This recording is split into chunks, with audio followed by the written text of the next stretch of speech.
Hello, hello, everyone. Yes, it is your favorite DeFi degen Doge. We'll give some time for people to roll in just a little bit here while I fill it with the banter and all that stuff. Oh my god! Oh my god!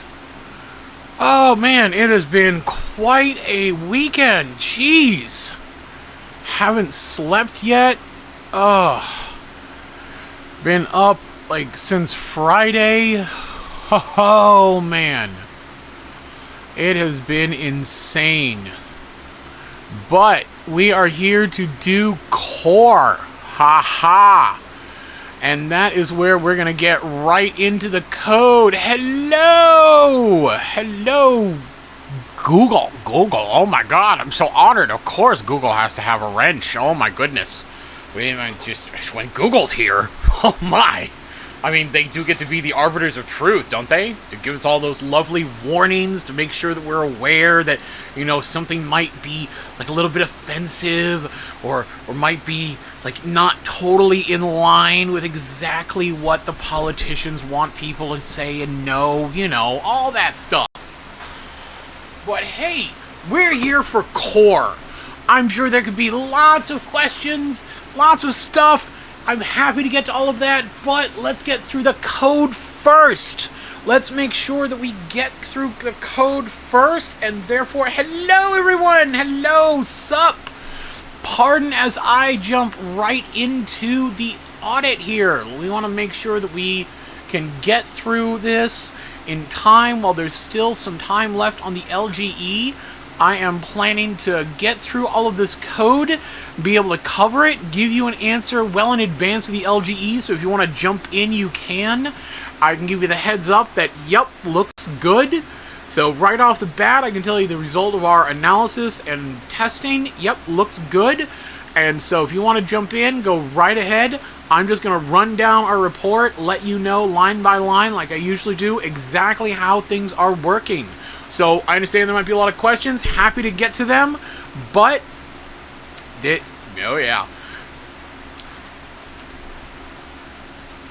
I'm happy to get to them, but I do want to make sure that we focus on core and that we do get through all of the code here. So pardon me as I jump right in. Right off the bat, I am looking at the core token contract itself. Pretty standard setup, not too long. We'll go through each of it. Pardon if I move a little quickly on some points. That's just because I'm reporting on the results of our audit, giving our reasoning. But in this case, starts off with, yes, it has context. Yes, that does mean that they're using Open Zeppelin. Always a good sign. Always a good sign that they're using good, reliable code that's been proven in the field. So, always lovely there. In this case, they got the message sender, message data, nothing weird going on there. They've got this interface for NBUN interface for the IRC20. Just basic definitions of functions, so no real logic there. Pretty standard implementation. Same thing for, SafeMath is a library, so we always got to remember, we got to check libraries, make sure that when they're imported, that we're actually seeing the code that was properly imported. So, in this case, yep, addition is good. That's the standard for SafeMath. Same thing for subtraction. Actually, both subtractions, to be honest, if they're passing in the error message. Multiplication, also pretty standard. Just doing that little check to say, like, hold on, if you're doing it by 0, there's no need to do any work. Let's just make that easy. Fail fast, basically. Same thing with divide. It's just using the divide there. Nice. With a little check on there, like, wait a minute, we need to make sure that it's not divide by 0, which is where the real work is happening. Again, also correct. Mod, very simple. Just calling the mod function there, using the modulo operation. Very nice. Straightforward again. And again, I'm just trying to make it clear here that, like, there's a lot of info in here, and we just want to be absolutely sure what's in there, but a lot of this is standard implementation from what they inherited over. So here in the address library, this is a library that helps out with identifying, confirming that addresses really are addresses and such. That's actually what the account hash here is doing. The account hash is a way to confirm that this is actually an appropriate, or whether or not this is an actual contract. That's because there is usually some indication, identification in there to confirm, like, hey, wait a minute, you're not small enough to be a wallet, because wallets are technically smart contracts. They're just very, very small ones with basic standard implementation in them. So, simple enough. Alright. Barton, it's been a long night. Always need a smoke. So, with that, we've got our send address. Again, pretty straightforward implementation. Just confirming that, yep, the address or this contract would have, send value. This contract would have balance to be able to satisfy that. And go ahead and make that call out for the amount. Require that it actually came back as a success, so that's nice. This way, if the require fails, then it'll revert the whole transaction. So it's perfectly fine to have the require after the transfer, just making sure that it's going to reverse that whole transaction. And again, this is internal, so it's not getting called externally, all right? From there, we've got a standard function call. This is the ability to actually call things on, well, as it says, provides that little check on the call so that it is a nice, safe ability to call some other function. Similar point in broadening that out. Again, this whole point here is that this is kind of a wrapper for you to be able to make use of, so you don't have to worry about the whole error message. This is one if you do actually want to customize that error message. Again, function call with value. Again, pretty straightforward implementation. Really all it's doing is calling down to this function down here, passing in an error message, so it has something to work with. And technically, even this one is actually calling over here to function call with value, which is adding on even more information to be absolutely sure, and taking care of that error message. And here's where we have that actual check. And this is where it's establishing, okay, we're going to try to make that happen. If it is a contract, then we're going to establish if it's not actually a contract. I'm like, wait a minute, you're trying to call a function on something that isn't a contract? That's not going to work for us. And we just, boom, fail that out. Otherwise, boom, run right through, take care of that. So now we're down to the iFee approver interface. Again, this is an interface. It's not, doesn't have any logic, no implementation. This is just declaring functions that we can expect to find on the other side of this interface, and thus what's going on. Oh, can you tell us what is the difference from other core forks that have all flopped? Well, in this case, to be honest, we're going to get into that. But I would say that the main distinction between the various core forks is fundamentally coming down to the various dev fees that are going to be charged, how those are going to be distributed. The core concept, the core concept of core, is so basic and fundamental that there's really not a lot of drastic modification that can be made there. But as we go through the code, I can definitely call out differences that I spot from original core. But I can tell you from going through that, not any drastic fork, so I totally understand. Up to you guys to make your choice on whether or not to buy. I am here to tell you if the code will work as advertised. I'm not making financial advice, or not giving financial advice. I can't really comment on the economics of it. I'm a terrible, terrible trader.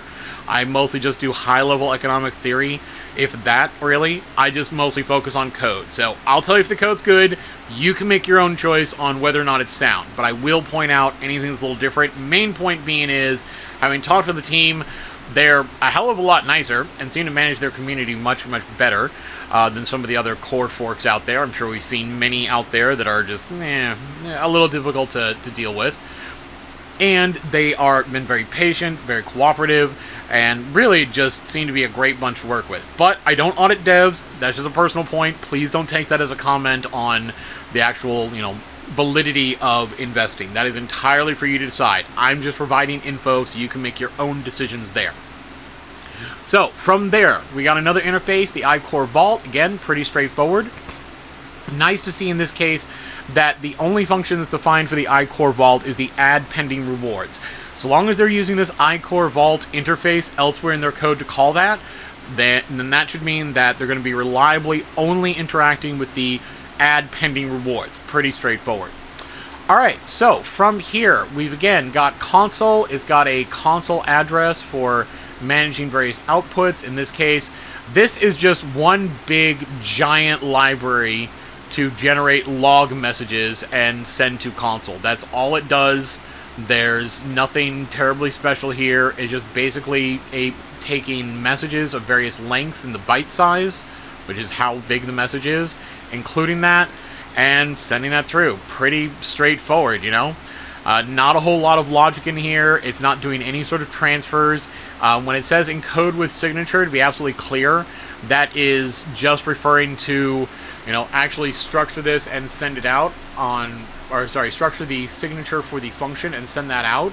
And to be absolutely sure that you want to make sure that there's nothing going on there, if we pull up the address that is hard-coded in there, we can see from Bloxy that this should come back as technically a regular wallet, but as you can see, it has not had any transaction, it does not do anything, and technically, as you can see, all it's being used for in this console address, if we go searching for that, to see where else might this be used, we can see that technically it's only being used, actually we can see that right there in the search, it's only being used in the send log payload, and that means that all this is doing is sending text messages essentially off to that address. That's really it. There is nothing else in here. There is no additional, as you can see, transfer for any funds, no calls on particular addresses or anything. It's quite literally just saying, alright, look, we're going to make a static call, we're going to do that address, here's our gas payment, boom, off it goes. So really just intended as a way to get log messages and whatnot. Alright? Now, moving on down. Oh my, there's always so many of these log messages. To be honest, I don't really care if the log messages are here. I'm not faulting them for putting it in, but like, oh god, it doesn't need to be like this, guys. Jeez, yeah, I know, so much. Okay, getting down to the end. I mean, it's not bad, it's just like, so much to go through. Alright, now then, moving into the interface for ERC20. We've got, again, just a basic interface, no logic here, so we can just kind of move on past that. Same thing with the iUniswap v2 factory. This is an interface defining how to interact with Uniswap. Needs this to be able to create the pair. Same thing for the iUniswap router. Again, another interface, no logic there, no intelligence, just defining functions that we can expect to be on the other side of an address. This just makes it easier in the code to be able to make calls out to that address. Same thing for the iUniswap v2 pair, allows you to get information about the actual pair there. Again, the intention being is that we wrap an address in these interfaces, and that makes it easier in the code and safer in the code for us to actually work with that. Well, for them to actually work with that. Same thing with the interface for iWeth, and bam, we are now down to the next thing that has actual intelligence in it.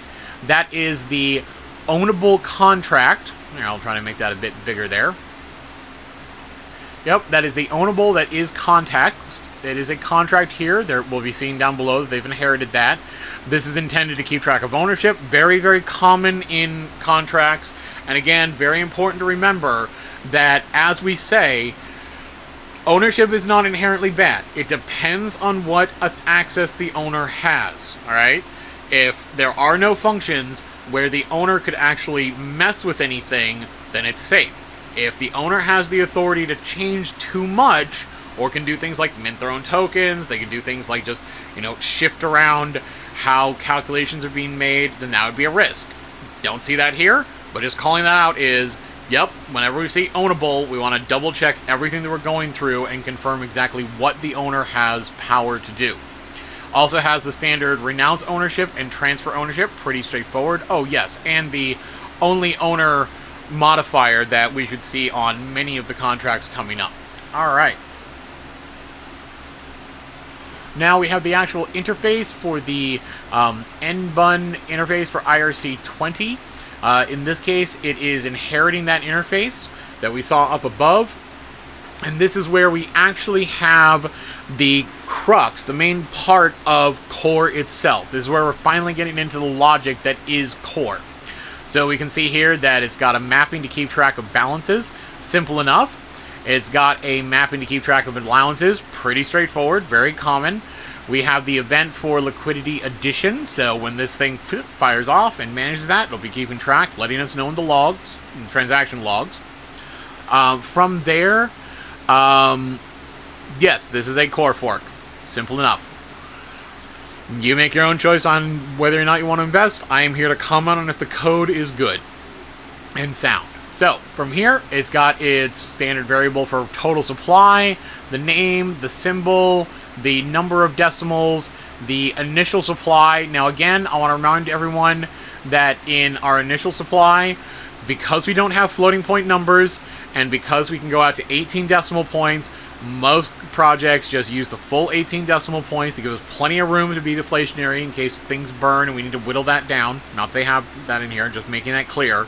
That a lot of contracts make use of that. That's why you see that E18 saying, alright, we're going to start with 10,000 and then boom, tack on 18 zeros to the end of this. And then everywhere else where we're dealing with that, we just divide by 18 to get the actual number. It's common for how to deal with when you only have integers and you need to do floating point math.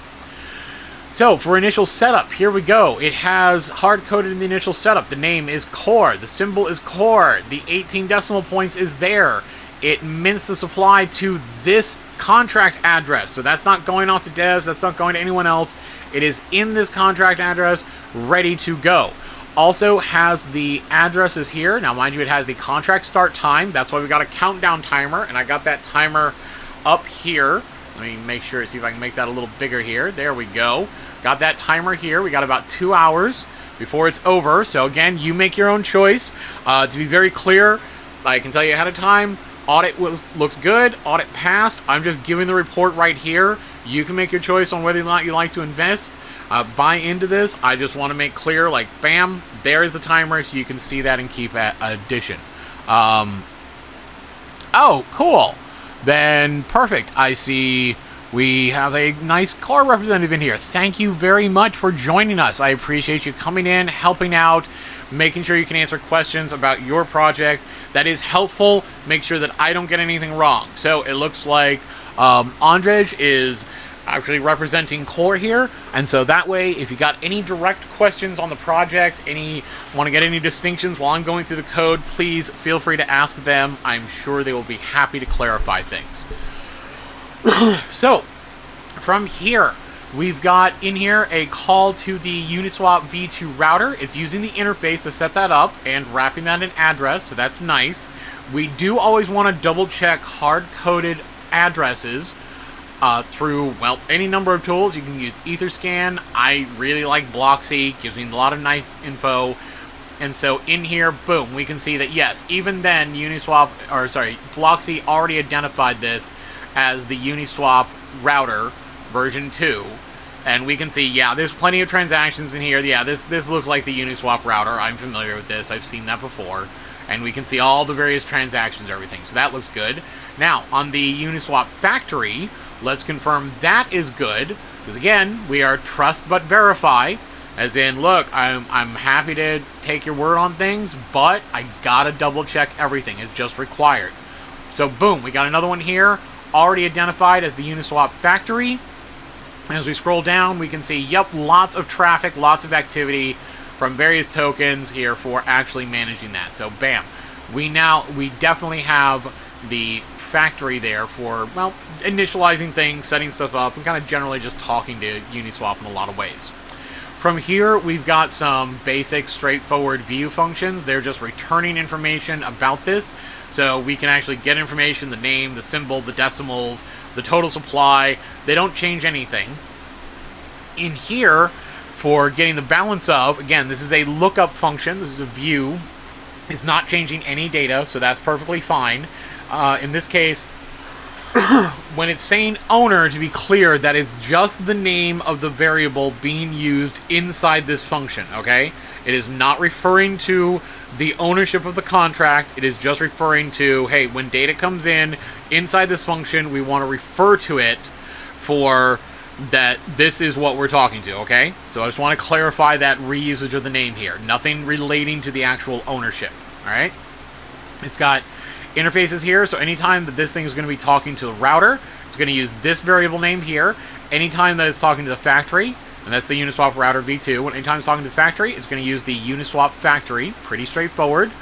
In here, it's going to create the Uniswap pair mainnet.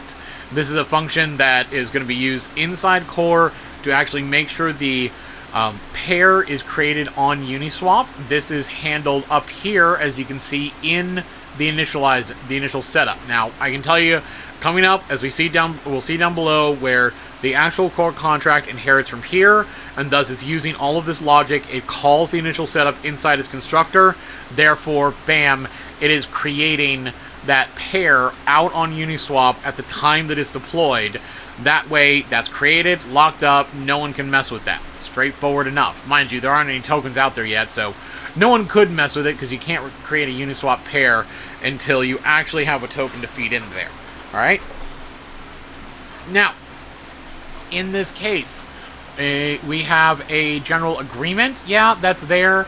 I understand why they put it in there. It's pretty standard. I know a lot of people think that, because somebody signed a disclaimer, that means that we're indemnified. Like, this is not commenting on the project, but, like, heads up, devs, I can tell you from experience, these sort of waivers and disclaimers hardly ever hold up in court. Like, it's not probably going to be an issue. I'm just, like, side comment there. It's fine it's there. It's not a problem. It doesn't indicate any issue. This is just me kind of like, yeah, look, the state doesn't give a fuck what you've said, or doesn't give a fuck what checkbox you clicked. They're going to make whatever goddamn ruling they want to get whatever result they want. So, I appreciate the attempt, and it is nice, but we're dealing with fucking warlords. What do you want? So, hello! Well, I appreciate you joining us. If you're new, then welcome, by all means.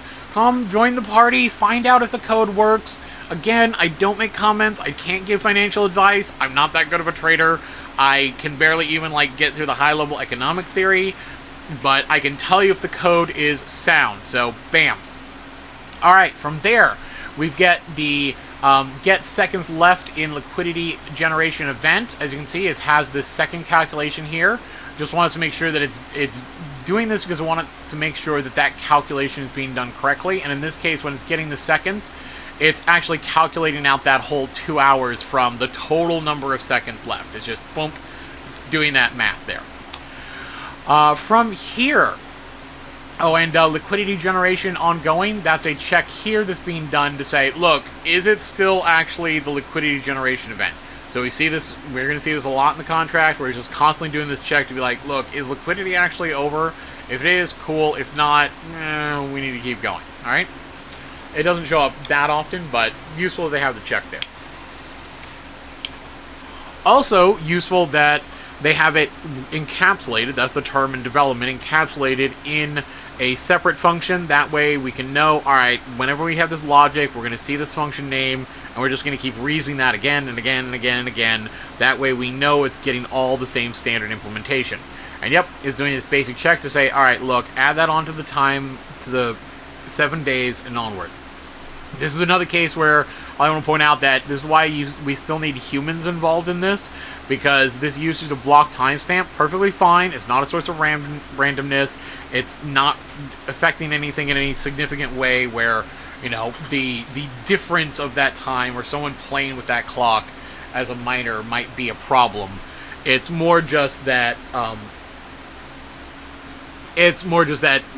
lot of tools will identify this and say, hey, this, if it's used for a source of randomness, could be used to game the system. It's not a case right here, but, when I run this through MythX, for example, it just, starts screaming aloud, like, oh no, this is a potential risk. Low level, take a look at it. Like, yeah, fine, it's alright. You don't need to freak out every time you see block.timestamp. Alright, now we are down to actual token, or actual variables we can see. In here is the total LP tokens minted. That's where it's keeping track of how many LP tokens were created. That way it can store that information. We can easily see that amount. It'll tell us how much ETH has been contributed, so that way we can confirm that. Also gives us a nice handy breakdown here to tell us what the LP per ETH unit is. So this is how it's telling us, how many LP tokens is there per ETH, and thus we can easily get that information back. And keeps track of whether or not the LP generation is completed and is good. And so that way we can have a nice little check there as the Boolean, like, hey, is this actually done? Is this actually good? All right, moving on. We've got a entry for the ETH contributed in the mapping. It is there for, just basically keeping track of your address and how much ETH did you contribute. That way this can be used later on in the calculation to confirm, all right, based on how much you contributed, based on the amount there, let's work out exactly what portion of that 10,000 core is actually yours. And thus, boom, get that distributed to you and get that credited appropriately. All right, now, in here, moving on, we have the add liquidity. Bam! This is where the magic is starting to happen. This is where it's adding liquidity after the event's over. This is getting called, as we can see here. It is technically a public function, and it is technically payable, which is good because payable means that it's involving transfer of ETH. But again, in the adding liquidity, that is intended to say, all right, did you agree? Yes, you did. Cool. Provided you agreed in the Boolean, and it's doing that check here to make sure, all right, is the liquidity event still going on? And did you agree? Yep. Okay. Then we're going to add the amount that you sent into the ETH contributed. And again, in this case, I want to highlight that we're not doing a call on that message sender address. All right. That's where in doing this call on, or we're not doing a call on the message sender address, we're just storing that in the array. Therefore, no real problem if something occurs. And in this case, it is, the add liquidity, public, payable. And since we have the actual requires in here, nice safety checks. And since this is adding liquidity, doesn't have a problem with a re-entry attack. If someone tries to re-enter, then that just means that they're adding more ETH. So, okay, great. If you want to somehow try to re-enter this and loop around and make that happen in some way, mind you, we aren't, because we're not calling a function on the message sender address, then, there's nothing really could happen. But technically, I'm just calling out here that if it were possible, but they aren't, then it could be considered that way. But again, we're just adding the entry to the array. As far as total ETH contributed, it is keeping track of that, just adding that value in there. So again, it is saying, look, we're going to keep track of how much ETH you contributed. We're going to keep track of that with your address.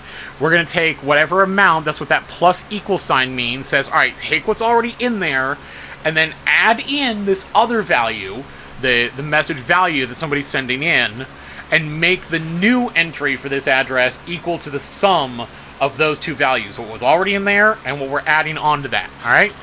And then it just updates the total ETH contributed. Again, that's just being used so that you can easily see up here on the website exactly how much is been sent in. Pretty straightforward. Now, through here, we have the add liquidity to Uniswap core WETH pair. Let me make that a little bit bigger so we have some room. There we are. And so there's a lot of stuff going in here, and need to kind of run through it all to be absolutely sure what's happening. But again, we've got our two checks here to say, all right, first off, is it ongoing? Yes, cool. Second is doing a check to say, all right, has the LP generation actually completed? Now, that is where in the generation it's saying, look, has it already finished or not? If it has, then we've already got a problem, and therefore there's no more liquidity to add because it's already all been deposited, already all locked up. As far as the total ETH contributed, it is getting the balance off this address, which means we're going to want to double check exactly what the balance function for this thing is actually doing. Because as we see here, technically, it's calling that balance address. Now, mind you, not a problem here, really, because if somehow it were to come in, well, first off, there's no message being sent in, so nothing there. Second, this really can't be called again, because as you see here, when it says at the very, very end, it's disabling itself. So really, even if someone was somehow able to re-enter here, it's not interacting with their address, their wallet address, I mean, and so nothing bad here could really happen. But technically, always important when we're calling a function like that on an address, we need to be absolutely sure, and because this is inside because this is referring to this actual contract, this is the address this means, we want to be absolutely sure that when we look at the balance function that it is implemented properly. So if we run through here and find the balance function, not just balance of, come on. Oh, there's so much here. Alright, we've got that one, we got that one. We've got, nope, there is so much call of balance here. Oh my goodness. There we are, balance of, nope, not quite it yet. Where'd that thing go? More balance calls, so much, there is, we got some burn, alright, moving on up.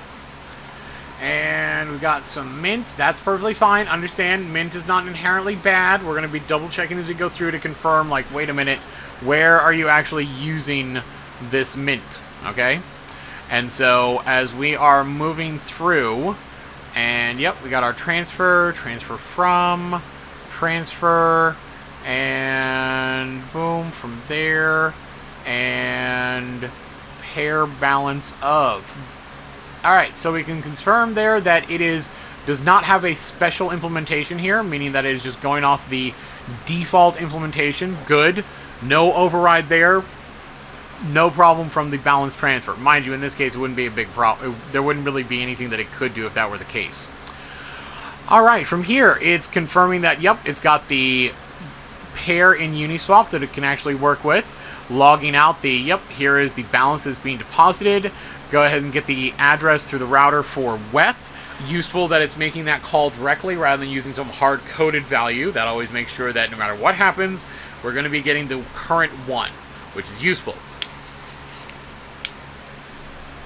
Alright, so, oh, wow. Thank you. I don't know why you feel the need to just, like, come around and just be a dick. Whatever. I don't know why people seem to have times on their hands to just be assholes about things. It's just, like, don't you have anything better to do, really? But, whatever. If your life is so pathetic that you have time to just come and shit on random stuff that has nothing to do with you, then really, that says way more about your pathetic life than it does anything you're commenting on. And it was just like a friendly troll or banter, then pardon. It's just been getting a lot of shit recently, and I'm just kind of not in the mood for even friendly banter. So pardon me there if I jumped the gun on that. Just like extortion attempts put a guy on edge and kind of wreck your week. Alright, so moving on here. Oh, I do it. Well, I can ignore them, or I can make the comments and have some fun with myself, you know? Alright then, moving on. We are then saying, alright, we're going to deposit into WETH the total ETH contributed. So, boom, depositing that off and sending that through, like, bam, we've got that. It's requiring here that the balance that the balance is now 0. So, in doing this, is getting that total ETH contributed to say, okay, how much do we actually have? Cool, I got your balance. And then we're actually saying, okay, deposit that. That deposit is a call on the WETH side. Over in Uniswap, so that's just a call directly over there to handle that, and it's just using that value from the balance here. So again, this is really just reading it out, but we want to be absolutely sure that was the case. And then of course it's double checking to say, okay, did that actually get transferred? If not, wait, we got a problem. Let's go ahead and rewind this whole thing by failing this require. From there, it does the actual transfer. Now again, that's the point here, is that it's getting the value, it's saying, alright, we're going to deposit that. Boom, we're going to make that call a deposit. We're going to confirm that, yup, the balance is 0. And then we're actually going to make sure to the WETH side to say, alright, you need to transfer this over to the address that we define as the pair. And make sure that is the total amount.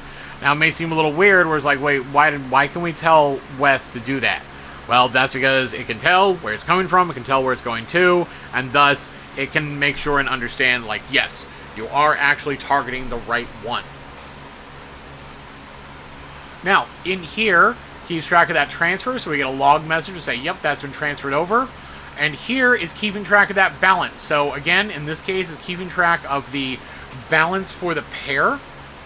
So it is saying, alright, the Uniswap, we just deposited into the pair in Uniswap, and therefore, let's go ahead and update the balances and say that, yep, the pair has the balance that is equal to this address. So it's keeping track of its own balance here in its own balance array, and then after it deposits that in, it is setting that to 0. So that's useful.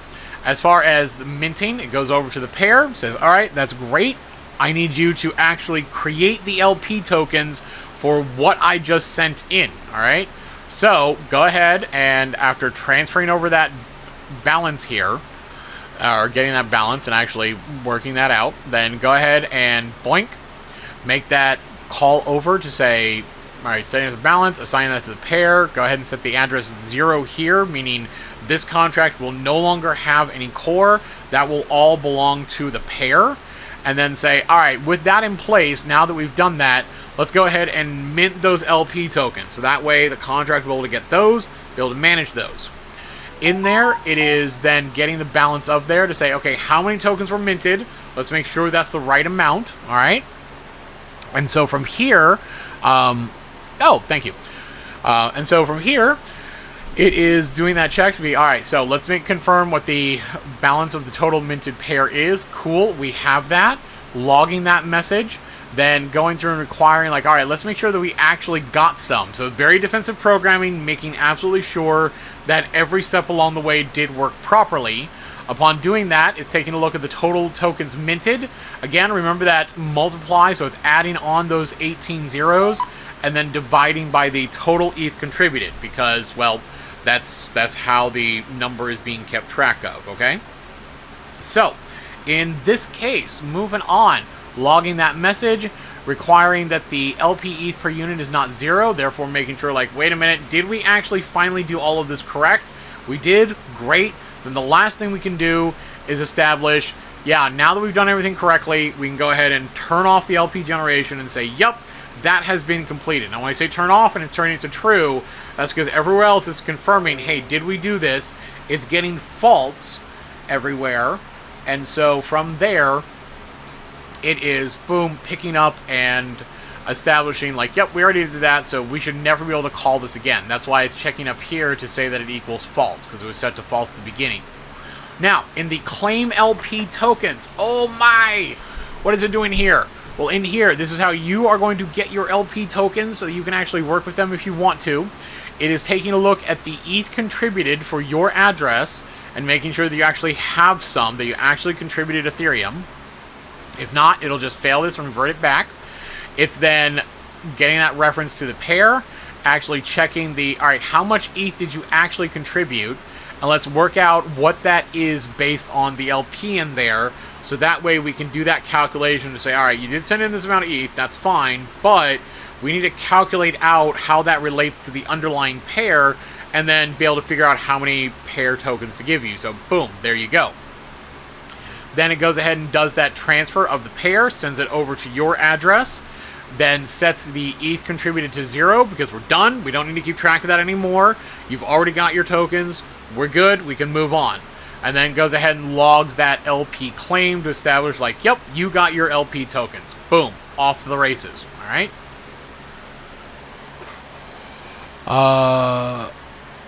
Oh, yes, you're checking up on that. By all means, yes, please ask the team info about the project. I really appreciate them being here to answer questions. It does help out. Now, in this case, yes, we do have the emergency drain 24 hours after liquidity generation event is done. Yes, this is, I'm calling it out as a risk. So again, I'm being clear here when I say they passed the audit, and a lot of auditing firms do this, is say, yes, the code will work as advertised. Yes, it will function as intended. There is no vulnerabilities. There is no bugs. I like to point out that, yes, technically when something has ownership like this, it is a risk. So your call on whether or not up to that 8 days after the liquidity generation event, and that's part of why I wanted to be here for when that actually finishes. After we finish going through the audit, I'll hang around, answer questions, we'll discuss things, whatever you like at that point. But to be clear here, yes, technically a risk. Technically, we would want to see this under a multi-sig, but this has always been a risk with these core things. It should be well known by now that this happens with every core fork, and so up to you as to how viable that is. Everything should kick off automatically right as the event ends, and so we should see that happen properly, all right? But that is where, just need to be clear here, the code will work as advertised. It's your choice on whether or not how the code works is a safe investment for you. So again, your choice on how to handle that. Now, in this case, it's doing that call for the message sender and saying, okay, then go ahead and you call this address. Let's go ahead and get the balance of the tokens that are here. If that's true, then we confirm that, yep, that was able to success. We are able to get that balance. And upon receiving that and confirming that that is correct, because it's checking the success to say, okay, do you have a balance that we can actually work with? Yes, you do? Great. Then we can move to the balance and actually transfer that to the message sender. So again, this would be one where only the owner can call this, and it would be withdrawing that liquidity to the owner. Again, in all the core forks, nobody's taken that out, nobody's dealt with that, and that is something that is intended as a safeguard, but technically is under ownership control, so your choice on that level of risk. I would like to see this under a multi-sig, and I would definitely be encouraging that gets set up, possibly with a community representative. I'd be happy to help out there if they'd like, but again, just got to call that out. Now, for the is minter, this is establishing a check to see, is an address a minter? It's an array of that. We're going to have to be able to see, all right, how is the minting being used? It's very common to see being used in constructors for just creating the tokens. We're going to want to make sure that that mint function is not reused anywhere. So again, we're going to do a search. We're going to confirm where else in the code that mint might be called. We have here the internals of that mint function. So that's the one where up above there was a wrapper. That was making it easy to call. This is the internals where a lot of the logic is being done. Pretty straightforward. It's just saying like, look, we mint tokens. I want to give them back to this address here. So that way we can actually dispense those out. But what we're doing is confirming where and how is this mint function called. So we got an event. That's not logic. That's just telling us that it happened. And we've got our function mint here. Again, this is just part of an interface, so no actual logic there. All right. Whoops. I think... oh, I was clicking the wrong one and going backwards. Sorry. So with that, we're going to be... yep, we got our mint initial setup, and boom, there we have it. So clear. This is the initial setup. That's being called in the constructor, okay? So we can confirm here that so far, the only occurrence of mint that we see is happening in the constructor. That means that so far, there is not a way for it to be called outside the initial deployment, all right? And we're just going to double check as we move through here and be absolutely sure. Again, don't worry about the mints here. This is talking to Uniswap, all right, for getting the LP tokens, because that's how it handles things. And boom, we're back at the beginning. So, okay, we did not have any other usage of mint in the contract. Therefore, this, even though it is technically a mint and technically is requiring the minter for message sender, in this case, it's establishing, all right, so long as there is no one in here as minter. So again, we want to be absolutely sure that when this thing goes off, that ownership is burned or placed under a multi-sig. Because to be clear here, there is not a function where they are calling mint elsewhere in the contract, but technically the owner would have the ability to actually call that. So we're going to want to see as soon as the liquidity is deposited that they transfer that ownership off to either address 0 or place that under a multi-sig. Technically, I can see that there would be no reason to keep that under a multi-sig, because once liquidity is done, this is not needed anymore. Alright, so I'm calling that out to be absolutely sure. That's part of why I'm going to be sticking around through the liquidity event. We should see that kick off. We should see that get deposited right away. And therefore, boom, should be nothing to worry about. Once that's done, then we can get that transaction log from core to establish, like, look, wait, people trust you now through the liquidity event. So let's just be absolutely sure that, you know, we don't have any further access, because you don't need any further access, at least not on the token itself, all right? But again, I'm here to tell you that the code will function, and if there's any bugs or vulnerabilities, and to call out potential risks. This is a potential risk, but could be mitigated by placing the ownership under a multi-sig wallet and by burning that by transferring it to address 0 right after the liquidity event is done, all right? So, certainly, answering some questions more, by all means, thank you. And if the devs would like to go ahead and set up a multi-sig, I'm happy to help out there. If they would like to, you know, invite me to make that call, to join them on that, I'm happy to facilitate making sure that the liquidity event gets transferred over. We can just set up a Gnosis, and boom, off we go. Now, so again, just want to make sure that's there. As far as the burn, this is burning some amount that's coming from the message sender. So yes, anyone could call this to burn, but if you do call it to burn, you're only burning some of your own tokens and the amount that is sent in. So no one else can burn your tokens. Pardon me. Similar point on the transfer, but in the transfer here, it is calling an internal transfer function. So we're actually going to have to confirm down there exactly how that transfer is being done. Similar point on allowance. In this case, it's just a view function, so it's just providing information. Exactly. Sorry, what? Oh, yes, certainly. Thank you for answering the questions there. All right, so where was I? Yes, thank you, John, for calling that out. Thank you, John, for bringing up that point. If the devs would like to set it up, I'm happy to help out and make sure that's in place. I've also got a lovely compatriot here for making that has joined me in work, and thus he can be absolutely sure for that we can authorize this and going through. But again, that is up to you guys. I'm simply telling you how it works. All right. And yes, that is a point. There's not really a way to easily stop bots. Bots are traders like anyone else. Anyone can trade. Unfortunately, that's the case. As far as allowance, this is just a view, not giving allowance. It is just saying, hey, how much is approved for the owner and the spender? Or has the owner announced it, and then is this an authorized spender? And then what is that actual amount that is approved? Now, in this case is moving on. We are to the approve.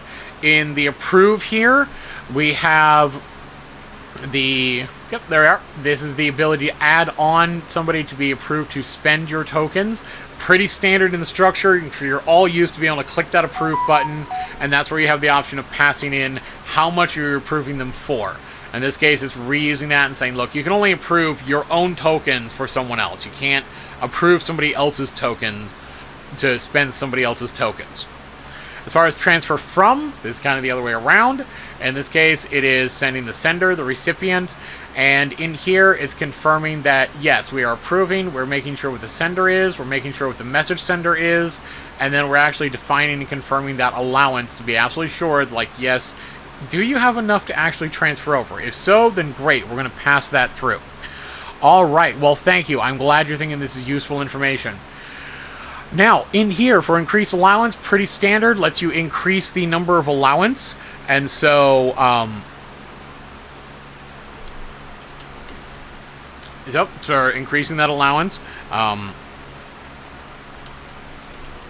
Oops. Sorry, little message there. Anyway. From here, the increased allowance, and so, yep, also got Deadface on Twitter pointing out that they can certainly help out by adding a time lock to prevent only owner functions. That's a lovely one to add a delay on that, so that if something does happen, people can see that. I like that when there's a way for people to respond. Like, oh, okay, the owner is about to do something, that's going to happen in 24 hours. Okay, I got 24 hours to respond by, like, withdrawing or something. In this case, unfortunately, in the liquidity generation event, there's not a way to, like, rescind your deposit. And so, even if they added in a time lock on the function, that would normally be useful, but in this case, it's a one-way trip. Once you've deposited, it's in there, and even if they gave you an alert on, like, heads up, we're going to do something in 24 hours, like, well, there's nothing I can do about that, so, okay. So that's where really the best case is, you know, either get that deposited and then burn that address, or get that under a multisig, and I can definitely help you in completing the transaction for getting a deposit in liquidity. If you want to, like, message me the info there. In fact, I can be absolutely sure to have my Twitter open in case you want to reach me there. Probably the best place, since I think that's where we reliably have communication. But again, I am just reporting on info in the contract. The devs knew what was coming. They knew the code. This should not be a surprise to them. So they knew what I was going to be saying. Your call on how risky that is and how much you trust all of this. All right. As far as decrease allowance, pretty straightforward implementation. Just handling the approve and actually reducing that amount. Then has the should transfer or set should transfer checker. This is doing a basic check of the owner to be like, all right, there is a transfer checker technically. We are going to be using that elsewhere, so we want to be able to set that. Same thing with the fee distributor. Fee distributor, there's also typically the fee owner. Again, there's the ability to insert a new fee distributor. In this case, it is just dividing up that dev fee and handling the distribution of that. In this case, the divvying up of that is not happening in this contract. That is being delegated, and that is technically not having an effect on the transfer either. So we'll see that when we get into it, but just to be clear, not really anything that the fee distributor can do once it's being set. Yep. So, with that, we have our transfer. This is the internal function that's being used up above. We can see in here, pretty standard implementation. Some nice safety checks to say, okay, look, let's make sure that you're not trying to transfer to address 0. That's fine, because if you want to burn, they have the burn function, okay? So they're saying, like, look, if you want to burn, go burn. If you want to transfer, then don't transfer to address 0, okay? Go use the burn function. That way we can properly record that.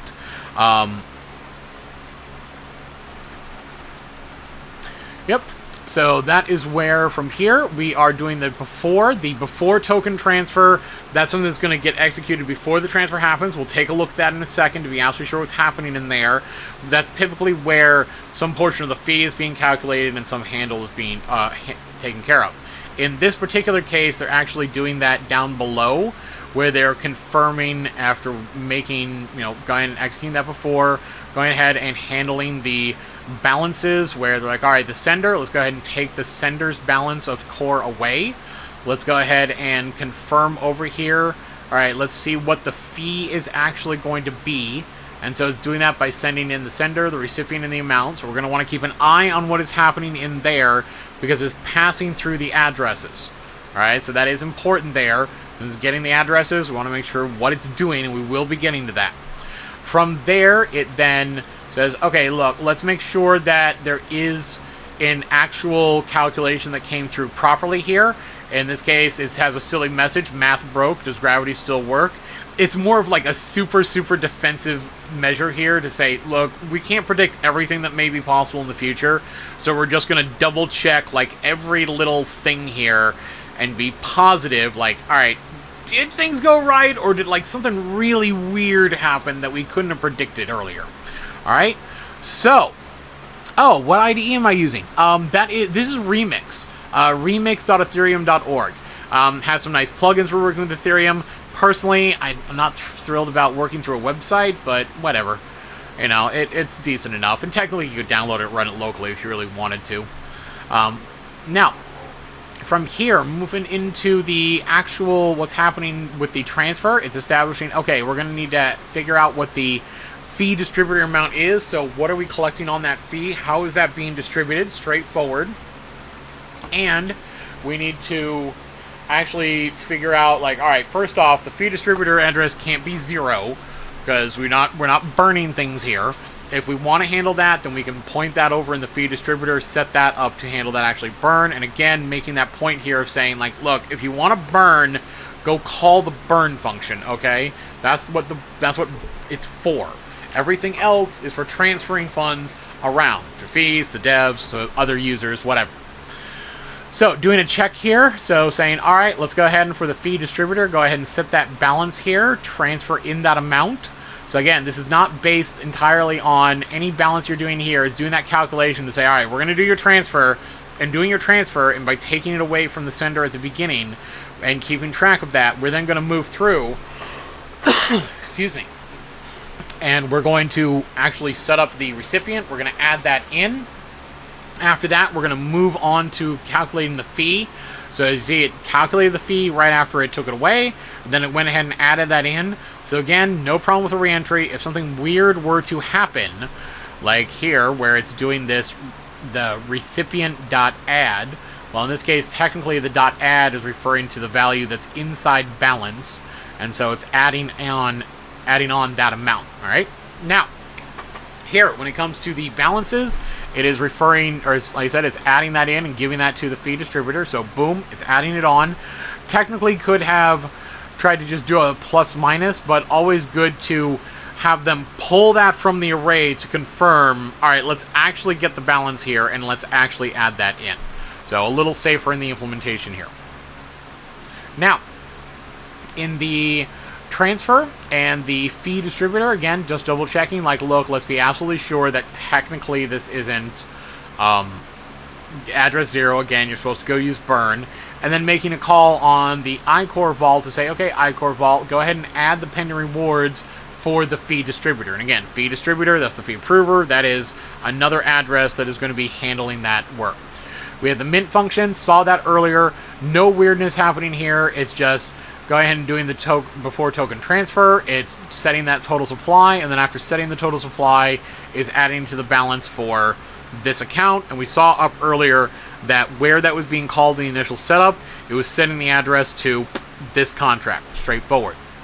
Here's that internal burn function that we were talking about, and that is going to be making use of.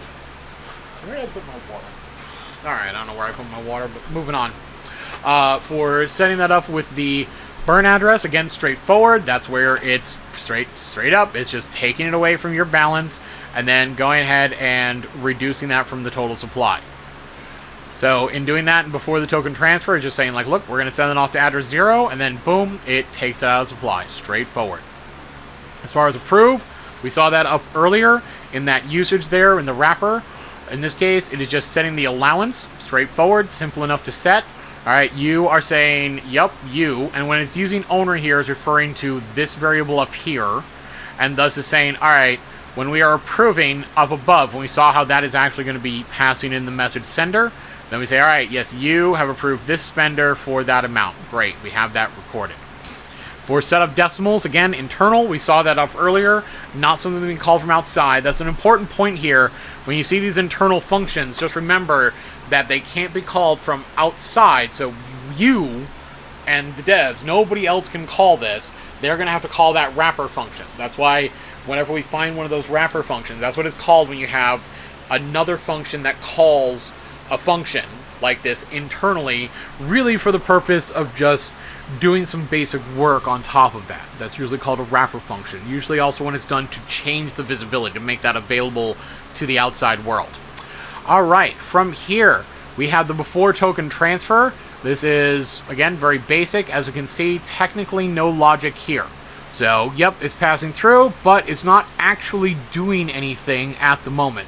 So that means that while they're making use of it, technically they have no logic in here for what is happening. So basically this just means it's useless, nothing happens, moving on. So then we have the actual core contract vault. As we can see, that function that we saw up above, the initial setup, that's getting called here in the constructor. So boom, runs to that initial setup that we saw above there. Nothing special there. Oh, do I have an auditing course for sale? No, I don't have a course. We actually do mentorship programs through our charity. Here, let me give you the address.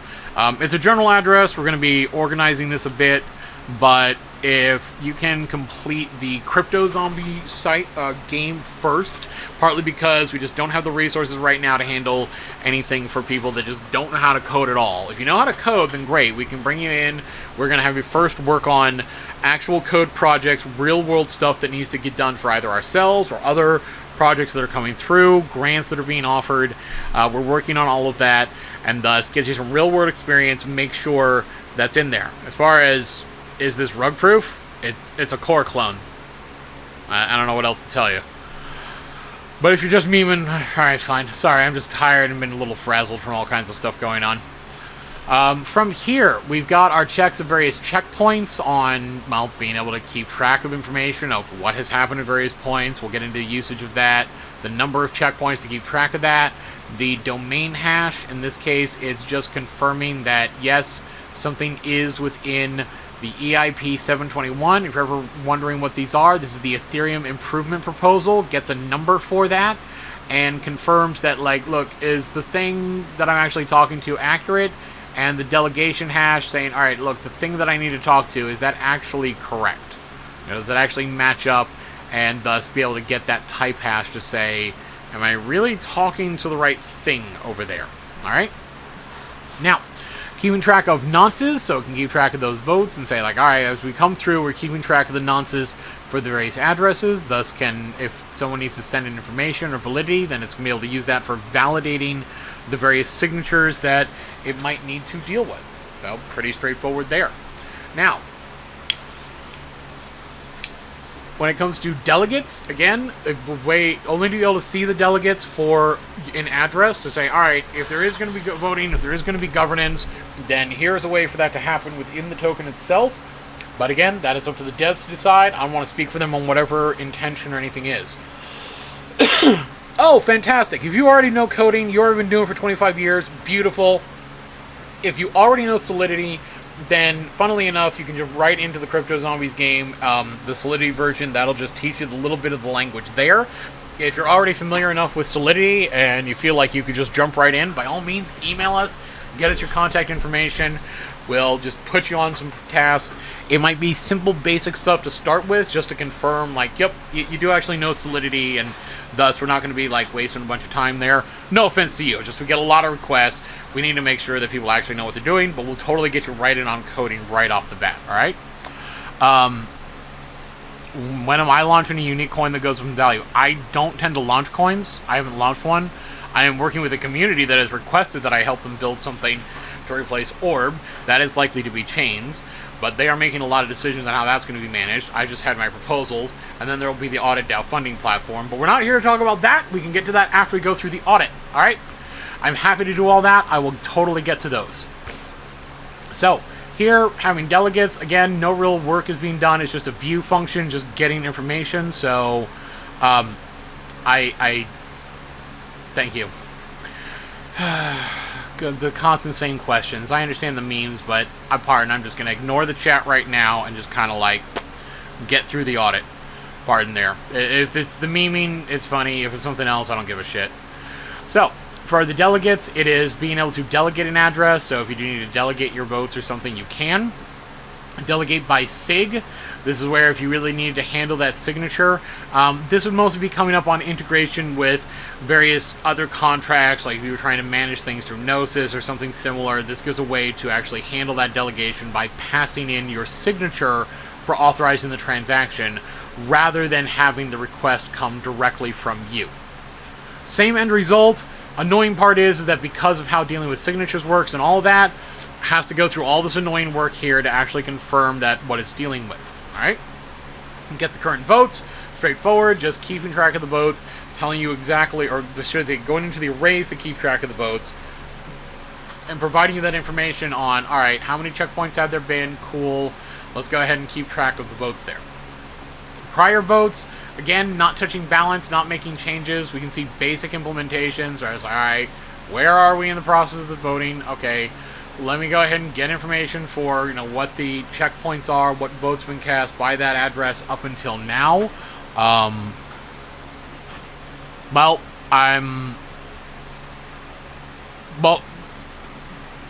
alright, sure. I don't know why you feel the need to be like that. Moving on. So, from here, we are now off to... Besides, I don't know why you want to, like, get thrown. Like, Core was a bunch of fucking assholes with a C, and Encore straight up lied and cheated and went back on a deal and took advantage of the fact that it was a kid and therefore couldn't legally make a contract. I'm not even, like, offering to work with these guys, so whatever. Now, I got enough on my plate as it is, to be honest. And I got some people working with me now. Folks that are actually trustworthy, reliable, and good. So, fuck it. We'll get some shit done. Now, in here, doing some basic check on getting the prior votes. Again, not really changing anything because it's view. And we can see that the calculation in here is being done correctly. So, generally good there. We're almost to the end. Internal delegate, we saw that being called up above. This is where it is getting the delegator and the delegatee. But recall, that was wrapped in a function up above, so we don't have to worry. It's not a case where like people can just send an address and make anything happen. We had the wrapper up above that took care of that. As far as the move delegates, similar point. It is saying who the source representative is, who the destination representative. Again, the whole point being to say, look, if you need to move the votes that have been delegated from you to another address, they were delegated to you, so it's reasonable to say that you have the authority to move those votes over to another address. and it's got the check, or another address that you control, and it's got that check to say, yep, this is address 0. As far as writing the checkpoint, that's it, keeping track of that point to say, alright, when we're dealing with votes, when we have to keep track of that, let's go ahead and add that in there, again, internal from up above. Thing is, on all of these, I know I went through them, but to be clear here, if we're going to look through and say where that was actually called, we can see that it's not really used anywhere. So there's code in here for what is actually going on, but it's not used anywhere else. Essentially, they're internal functions that don't have a wrapper to be able to call them. So effectively, they're useless. They mean nothing, right? Not to mean they're bad, it's just like the code didn't need to be in there technically, alright? So, moving on to the fee approver. This one's pretty straightforward, hence why I'm going to kind of get through that. It's got a lot of stuff. I got a lot of extra lines in here because it has, you know, things like the console output and all that stuff. So we'll just try to make this pretty quick and straightforward. Now, where am I? Yes, right.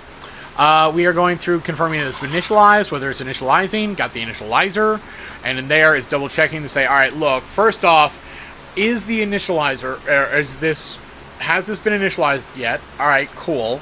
Is this being called from the constructor, and is it not initialized? Okay, if that's the case. Now, it's doing the initializing to do that check to say, I'm in the middle of this process. That way, if we do get some weird occurrence or re-entry or anything, it's doing that check to say, no, I'm in the middle of initializing. You should not be calling me again. So that provides some extra safety on what is occurring. Alright, now, from here, is doing that check to say, alright, first off, are we absolutely sure that this is being called from the beginning? We're not actually involved in initializing. Cool, then we can go ahead and continue. If so, it establishes that, yep, we are initializing, yep, we have initialized. It then moves on, it's like, well, the initializing is not fault, so we can continue.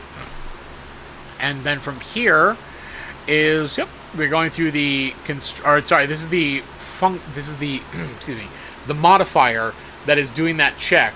So I want to be clear here when we say that it's jumping from, I'm basically checking to see is it the top level call, I'm actually setting the initialized and the initialized. That is where this little underscore colon is saying, look, anywhere we have this modifier stuck, that is where the code for the function that the modifier is applied to is actually going to be used. Alright, that's where it's going to be inserted, and thus, after the function is called, then it comes back and says, okay, we're done initializing, we can go ahead and set that to false. But notice that it leaves the initialized as true. Therefore, once it's been initialized, it cannot be initialized again. Pretty straightforward. Alright, so moving through. Is constructor, basic check to see, look, are you calling me from inside the constructor? Because this shouldn't be called from anywhere else, alright? And again, doing that check, saying like, alright, where's my address? Let me go ahead and check the size of what I'm being called on here and make sure that what I'm being called on is not so large that it indicates the constructor is already finished, alright? And this is why it's doing that check to say that it's zero, because it's saying, like, look, if I'm in the middle of construction, then technically I don't exist yet. Technically, that means that my address size, as in, like, the data stored at my address, should be 0, because technically I don't exist. I know it seems kind of weird, sort of makes sense. Now, in here, we are doing that context upgrade safe. This is a context that can be upgraded, basically just a slightly modified wrapper on the context initialization and the wrapping message sender message data, right? Pretty straightforward there. I will talk about that later. Oh god. I have been asked. I really need to make time and I need to get through all of that, but we will totally discuss that with them. Where was I? Ah, yes. As far as the NFT multi-send, it's great that they're using it, but that's just the new ERC 1155, and it's just a slight modification. It's something that's already been defined and out there. Technically, it's still under assessment for review, but it looks like it's going to go ahead. Alright, where am I? I'm not trying to be dismissive, I'm just pointing out there, like, it's neat, but let's not give undue credit where it's not exactly due. It's cool that they're being one of the first ones to implement it, but they didn't, like, invent something there. So, where was I? Right, we are looking at the ownership. Pretty standard here, renounce ownership, transfer ownership. So that's where, as soon as the liquidity event is done, we're going to want to see that transfer ownership sent over, okay? We're going to make sure that that is gone, and therefore, these guys have no more control of anything, okay? Now, for the... And we can watch that transaction log. We'll confirm that goes through because we should be here through to the end of the liquidity generation event. All right.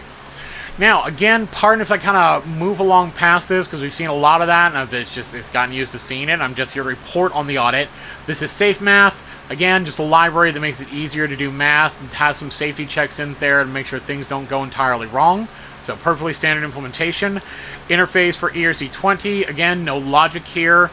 So that's cool. And again, console, which is the big giant thing that just creates a bunch of console messages and sends it to a random address, but it's only sending information, it's sending text, it's not actually sending any sort of real logic or value or anything. It just takes up a lot of giant space, and personally, I would not use it, but I get why devs will want to put in the verbose information and all that crap, you know, so... I follow the Xlori's inspiration on this. Like, no, keep it small, keep it cheap. All right, the Uniswap V2 router, straightforward. Factory interface, no logic. Fee approver, boom, we're into the actual logic here. So in this case, it does need to be initialized. It gets initialized with a core address. That's going to get sent in as part of the deployment. This needs to be done. First off, if they get this wrong, they don't get any fees. So, while we do need to double check, and I did confirm that yes, the right address was sent in from the transaction logs, to be clear here, this is one of those cases where, like, well, I don't really need to check. I'm checking to be thorough and due diligence, but, like, I don't really need to check for safety reasons, because the worst that happens is you fuck up setting your own core address. It doesn't affect the transfers and anything, but, like, you also couldn't do jack all with it. So, you know, if you get it wrong, you're only kind of fucking yourself in that regard, you know? I mean, the devs saying they're fucking themselves. In the case of, like, you're gonna get this right, because there's no exploit in there for getting it wrong, you know? Now, in this case, it is getting WETH address, straightforward, getting the vault address, because it needs to work with that.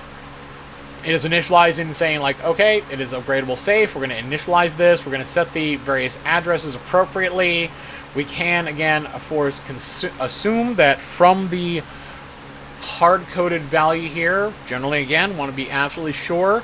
This is something, if you guys are going to start doing this on your own, which I highly recommend, I mean, you should just make a habit of, when you're going to buy something, just go look in there and confirm. So it's like, yep, this is the factory contract, so bam, totally good. In there, keeping track of the pair and Uniswap, the WETH address, the core token address, the core vault address, boom, straight off the bat. And in setting that up, we have the fee percent times 100. Now again, don't worry necessarily about the times 100, because remember, a lot of times we are having to divide things to account for the extra decimal points. Alright? So we'll have to see how that value is actually used later on. Definitely something to check on. Like, if you don't... But to be clear, the variable names mean nothing. Like, I could name a variable, you know, magic surprise bonus payment present to all buyers and have it do some weird thing. To be honest, I've been talking about people to make some lessons on folks to show, like, hey, look, this is how things actually work. This is what we can actually do inside the system. Which is pretty much whatever we want. Which is why it's so critical to know what we're doing, you know? Alright. So, for set paused. Pardon. I should have packed that before I started my stream, but, you know, that's one of the horrible habits of being a terrible, terrible smoker, you know? It is the call of my people. I am calling out to us. We're a dying breed, yada yada, all the boomer jokes. Alright, now, in this case, did something happen to my monitor here? Well, you know what, I said it was going to get to the chat after the fact, so we'll do that. Alright, in here, it's getting the fee multiplier. That is the value that is being passed in for how that's being calculated. In this case, the getting the fee multiplier, it is passing that in. So it's actually, it'll set that fee multiplier to establish, alright, here's the value, here's what that's set to. So again, this is part of the point of we are going to want to actually see the ownership of this burn We're going to want to see that actually set, because this is always something that can be modified in here to confirm exactly what that amount should be. And that's always we can see that even though it says fee percent X 100, it's establishing to say, okay, well, you know what, you're passing whatever value it is, so we're not entirely sure what that, like, that is entirely contingent upon the value that's passed in. We're going to have to see how it's actually used. As far as setting the core address vault, again, it's one of those, like, well, you got to set the right address vault. Mind you, this does let them technically change the core address vault later on, but again, this is always the case. There's almost always too much control in these things. We always have to get to the devs and be like, look, you need to transfer ownership out.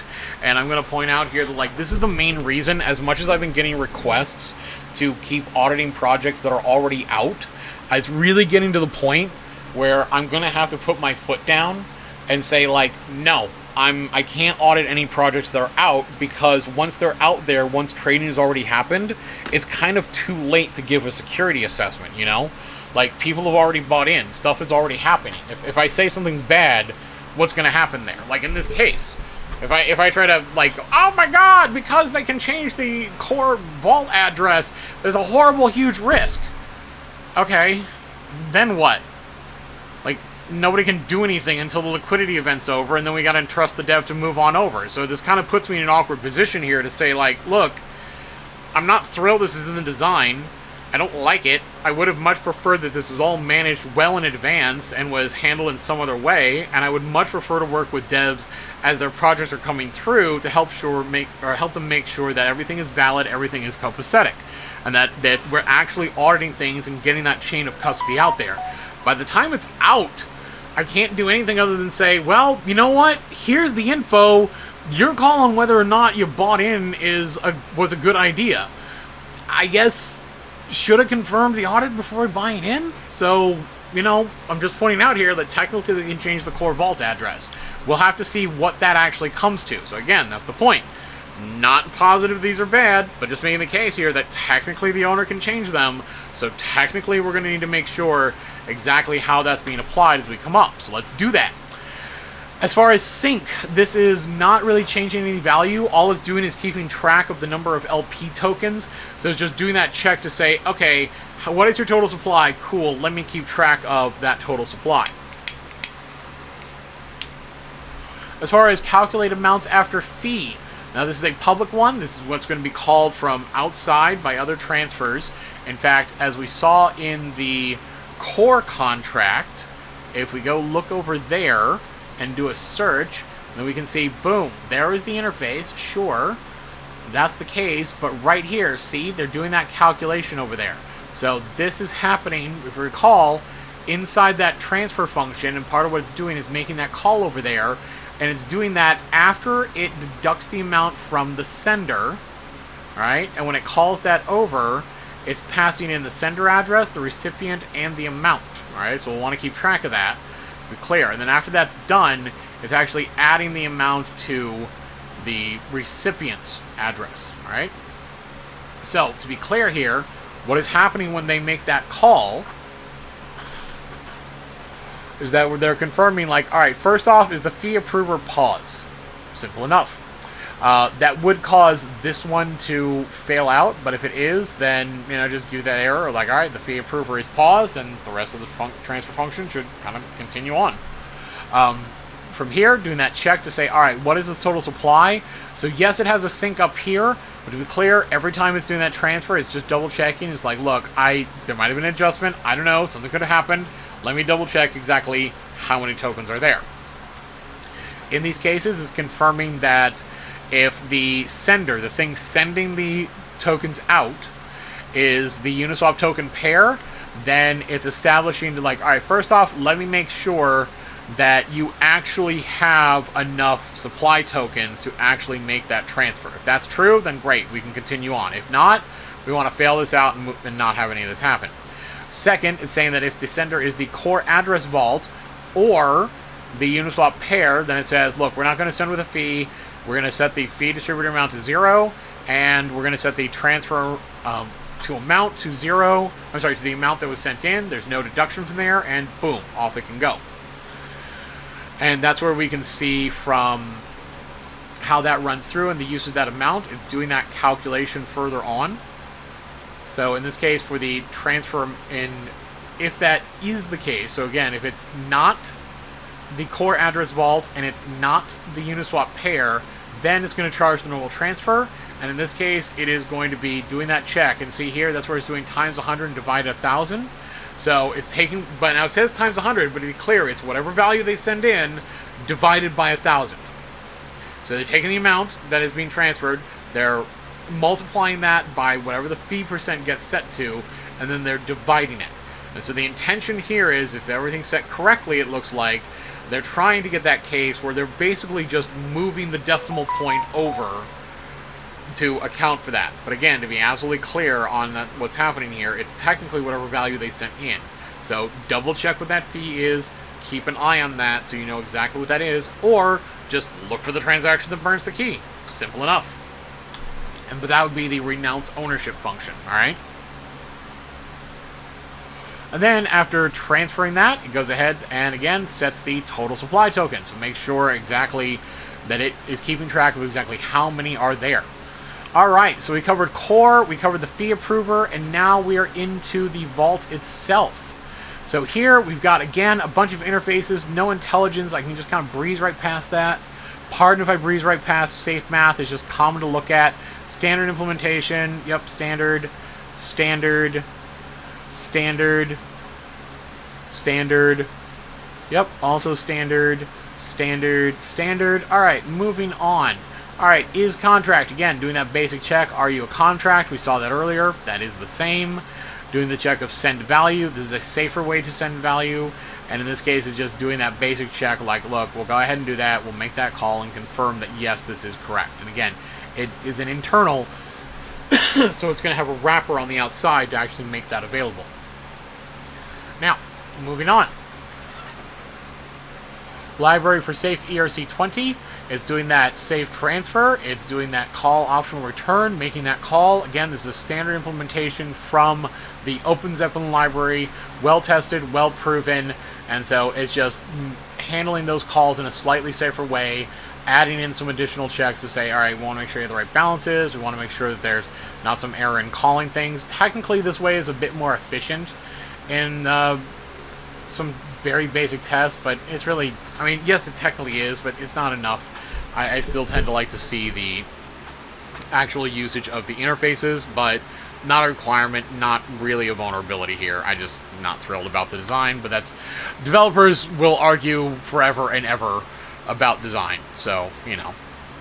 The call optional return, again, same basic setup, just confirming that, like, look, this is a contract, and so we are making sure that that is actually going to be going out to the appropriate destination. Alright, library, Innumerable Set. This is a weird re-implementation of mapping, essentially, to kind of make it available so that you can iterate over it. That's why it's using this array of values and this index to keep track of, you know, what is being passed in to the actual index, and then it can go to the array and actually get the actual value. It's a cumbersome way to handle what mapping does, but it does give them a way to iterate over them if they need to. Very basic way to add an entry to the set, basically just taking care of that work of like, all right, we got to push something onto the array, and then we actually have to keep track of the index that that value is stored in so we can easily come back and get it. The remove is a bit more involved. It is basically coming in, saying, all right, look, we need to set the indexes, so we're going to get the index value by saying, look, all right, give me the index for whatever value we're trying to change. It's going to make sure that's not 0, to say, like, look, is there actually something there? So first off, then it's going to identify which one does it need to delete. Well, that's where technically it's going to have to delete the one that it's looking for. And it's going to be like, all right, so where is that value? All right, cool. Let's go ahead and figure out what the index to delete is. Let's figure out what the last index is. And basically, this is doing a bunch of annoying shuffling in the array. It's always troublesome and annoying to try to deal with this stuff. And this is why I like much higher level languages like Java. I tend to work in the high level stuff or the really low level stuff or the esoteric stuff. So basically, you know, well, not the really low level stuff, the more low level. Technically C is still a high level language, just lower. Anyway, from here, just doing that basic check. Essentially, all of this is doing is changing the size of the array. That's it. Nothing too crazy happening there. Contains, just a very basic check to say, alright, does this set contain something?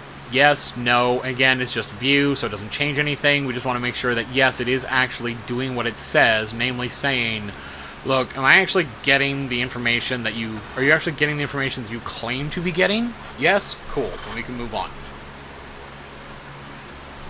Now, from there, we can definitely get to the length, the at. At is just saying, like, look, where in this structure is this entry? Again, just a view function, not changing anything. As far as adding, this is adding an entry. We saw the up above where it's actually doing the add, so it's just a wrapper function to facilitate that usage and to give a success result. And like, yes, we did successfully return it or not. I need to, sorry. I completely forget sometimes that I have my notifications on and all that stuff. Anyway, from there, we have our remove. Again, removing something. We saw that up above. Contains, doing a check to see, like, hey, are you actually do you actually have the record that we're trying to interact with and deal with? From here, we have, where was I? Right, down to the length, checking the length, at, like, where is this value in the index? We can handle that. As far as the UN set, it's just keeping track of UNs. And again, basically the same basic setup here for, like, alright, if we're only dealing with a set of unsigned integers, much easier to deal with, very simple, we'll just go ahead and manage that directly. So, pretty much straightforward there. Initializable, we saw that earlier, so long as it looks the same, we're pretty good. Yep, that is the same, that is the same. Yep, that is the same. And, alright, contracts upgrade safe. Again, we saw that earlier, so yep, we can see also very similar. So straightforward, nothing to confirm, to really worry about there. And from the ownable upgrade safe, we see that it is initializable, that it is a contract, it is keeping track of the owner, it is saying whether or not the owner has initialized, thus it is keeping track, like, yep, this hasn't been chained through, we don't have any, like, weird exploits happening there, and thus confirming that, like, yep, we can call that through with the initializer to say the value has been set. Why do you keep doing this? Where was I? Alright, anyway. I'll get some messages.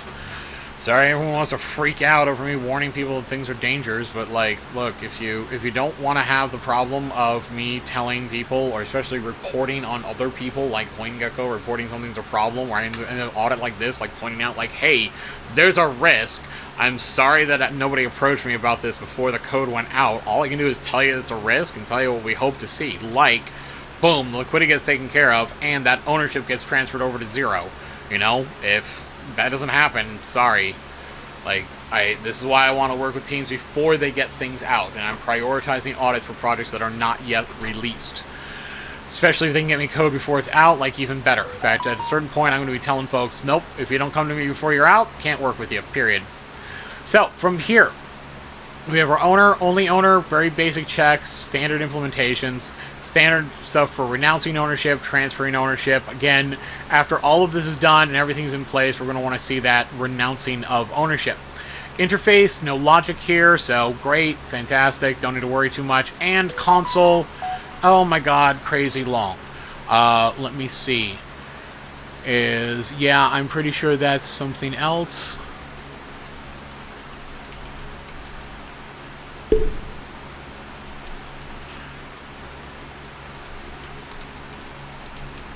There we are. Alright, so. Cool, don't give a crap. Moving on. So, console, standard setup, standard structure. There we go. Moving on, moving on, moving on. It just sends text somewhere. Like, fine. Sorry. It's just great. You want to log something at an address, that's beautiful. Like, not holding it against you, but I don't consider that, like, relevant until you've got emits, you know? It's just because it doesn't mean anything to anyone, it doesn't really matter. Alright, so, from here, and that it doesn't change any data, it doesn't affect on anything, it's just like, great, you're gonna log stuff, big deal. Alright, so from Core Vault, again, owner upgradable safe, keeping track using safe math, using safe ERC, that's handy. keeping track of the user info. So in here in the vault, it's keeping track of the amount of tokens you provided and what the reward debt is. Very common method for calculating out what reward are you due, all right? So from here, we've got our pool info. It's keeping track of the token. It's keeping track of the allocation points. It's, in this case, again, it's a way to calculate out what that share is, and so handling what that withdrawal is. In this case, it's confirming what the dev address is and holding reference to the core token. Again, if they get the core token wrong, then none of this is going to work. But did confirm, yep, that is set properly, so we don't have anything to worry about there. But it's not a security risk, like if this is wrong, other than it's an implementation risk. But yes, that was set correctly at the deployment. Sets the dev address for where the funds are going to go. Fantastic. That can take care of it. And then has information about the pool. Technically, if there's more than one pool, it could keep track of that. So if this thing expands, if there's other ones, they could certainly add that in. Very typically, that is going to be handled or be handled by an only owner function. So that is where, to be very clear, the vault is really the only thing that could reasonably be keeping ownership of that, and that is managing the pools. Even then, risky because, you know, they're able to set the pools. They could change that around if necessary.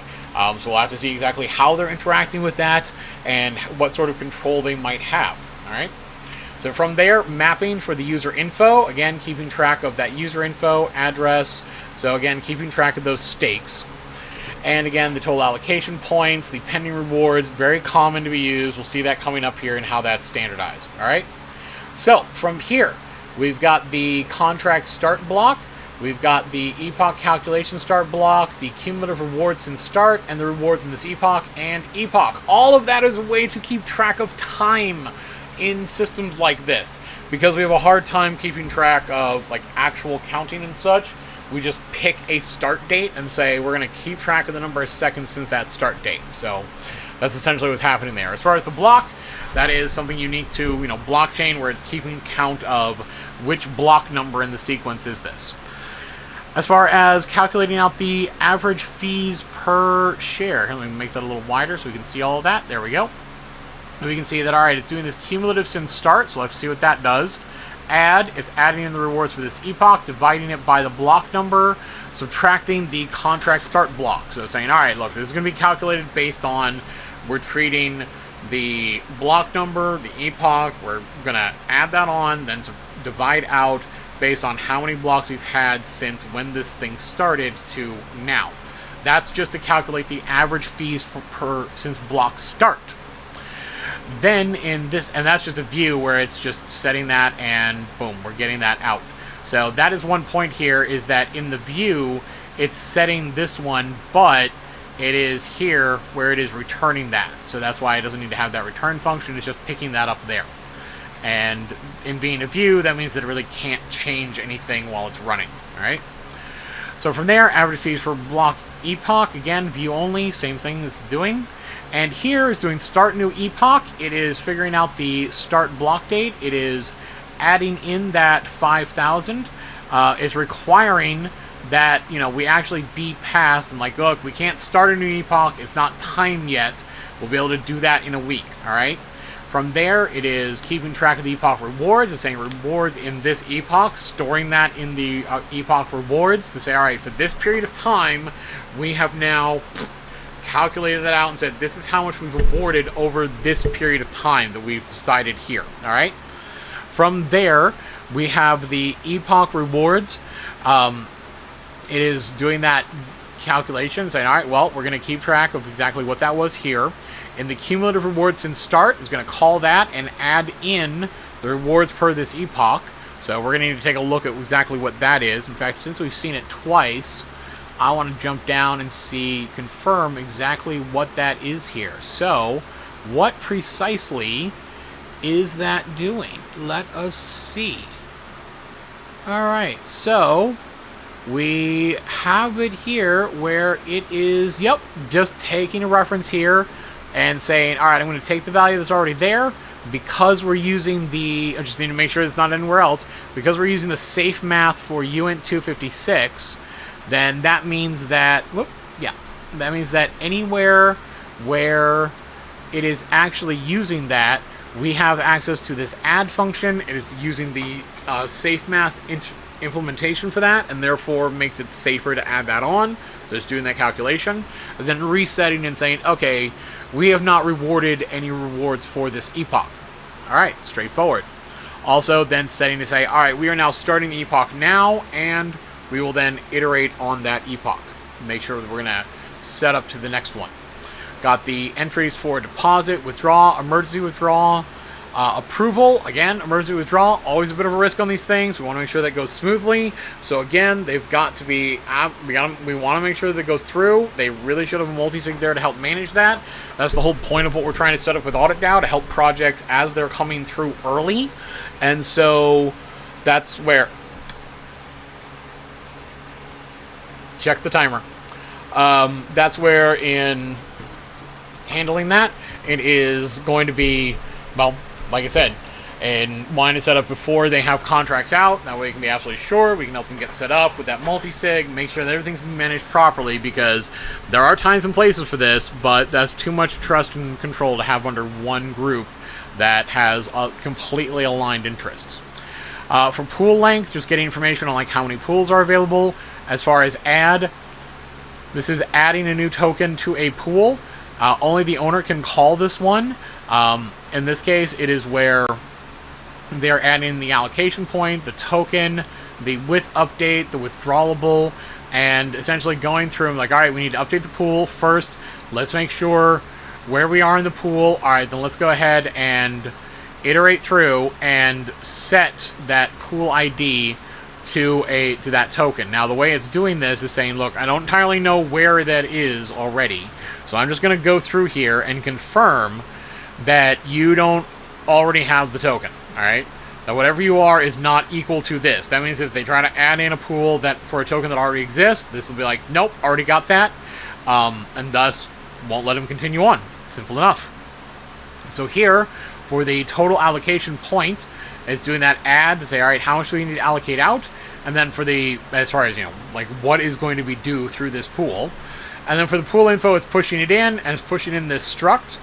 The struct being all the information about the pool. So the token, the allocation points, the A core per share, or the allocation core per share. So it's establishing like, all right, this is not going to have a core per share allotment. It's going to be based, looks like, entirely on the allocation points and entirely on the withdrawable. All right. As far as set, this is just a definition for being able to set the allocation points. It is again being called by owner. It is establishing that in here is saying if with update. So again, this is defining should we go ahead and update all the pools at the time that we add this in. And thus is when we're adding in, like, do we need to update the others, or can we just add in the one that we want to add and like update the allocation points? Again, up to the owner. This isn't really such a vulnerability, but it would say very similar to kind of what was declared with Sushi Swap by Dracula of like, okay, want to make sure that when you're doing this, you got a good reason for not updating the pools. Otherwise, you're generally going to want to go ahead and update all of the pools and then go ahead and assign the allocation points. But this is, again, kind of an option there. Technically, can be considered a safety measure that says, look, we understand something might go wrong, and thus you might need to do that. But, like I said, if the owner has control, it is always a risk. If there's any ownership control whatsoever, then it's something to double check. Could be a risk. And if you do dig in and find that they can modify things while this thing is running, then that is technically considered a risk. You got to decide how much you trust the devs. I trust no one. I live by TNO. It's the standard of security in industry. Trust no one. It's kind of akin to what won the U.S. the Cold War, of trust but verify. Like, look, I love you. You may be beautiful. It may be fantastic, but I gotta actually check things. I'm sorry. I just can't take your word for it. That's just not how life works. Now, going here to set the pool withdrawable. This is establishing, like, in the pool, what is actually going to be withdrawal. And so whether or not the tool is going to allow that to be withdrawn. As in setting up the withdrawable to establish, whoops, where do we have the struct here? Where do we put that? Yes, Boolean here to say, alright, for that pool, is it actually enabled and can it be withdrawn, or could we stall that if necessary? Again, can be considered a safety function. Your call on how you're going to trust that management, right? Now, in here, we have the pending core. This is a view to calculate out for a particular pool and for a particular user, then what is that actual allotment that's available. This is a view, so it doesn't really matter that it's accepting any argument in. It's just kind of saying, like, look, anyone can take a look here and see what things are. Alright, so be it. Now, as far as mass update pools, we can see that this is just going to go through and set out all of the rewards. It's going to go through and do an update, and it's going to do that as it moves through the pools and just say, look, just go ahead and dole out all the rewards that are necessary for the various pools. Alright, let's just make that happen. But as that is just keeping track of all of the rewards. So we'll actually need to check, because all rewards is the integer, the unsigned integer, it is simply adding that value. So this is more just saying, alright, when we go update the pools, we also want to total up what all the rewards are, so we can keep track of what that is as we update the pools. And it's getting the value to update it to and add on by updating the pool and then having the pool update come and tell you, hey, this is what we updated with. As in the rewards to allot. And then from there, we have, where was I? Right, we have the setting of the pending rewards. Cool, pretty straightforward. Then we've got our core balance variable, and we've got our add pending rewards. Again, this is public. You can pass in a number. As far as adding new rewards, it's going to be looking and saying, all right, we need to balance out this. All right, cool. We're going to take out the core balance from here. And again, we're not changing this in this case. So that's what I want to highlight here. Then we're doing the balance of, we're doing subtract. This is just doing math on the number. This is not changing the number directly. All right. And doing that, and this is also not a call on the address in here, right? This is just a math function being done of getting the balance of core for the vault, right? That's to find out, are there any new rewards to dole out? If there are, as in this number is greater than 0, then great. It's going to, again, get that balance for this contract. It's then going to, because that's how this is working, it's collecting core here to be able to dole out that reward. And here it is going to be saying, all right, pending rewards, we're going to add in that new one, and then boom, we're going to handle the rewards for this epoch. Straightforward, simple enough. Now we've got our update pool. In update pool, we've got we're passing in the ID. This is going to be called internally. We saw up above exactly how that's being managed. Is then going to get the information about the pool, like what do you have internally.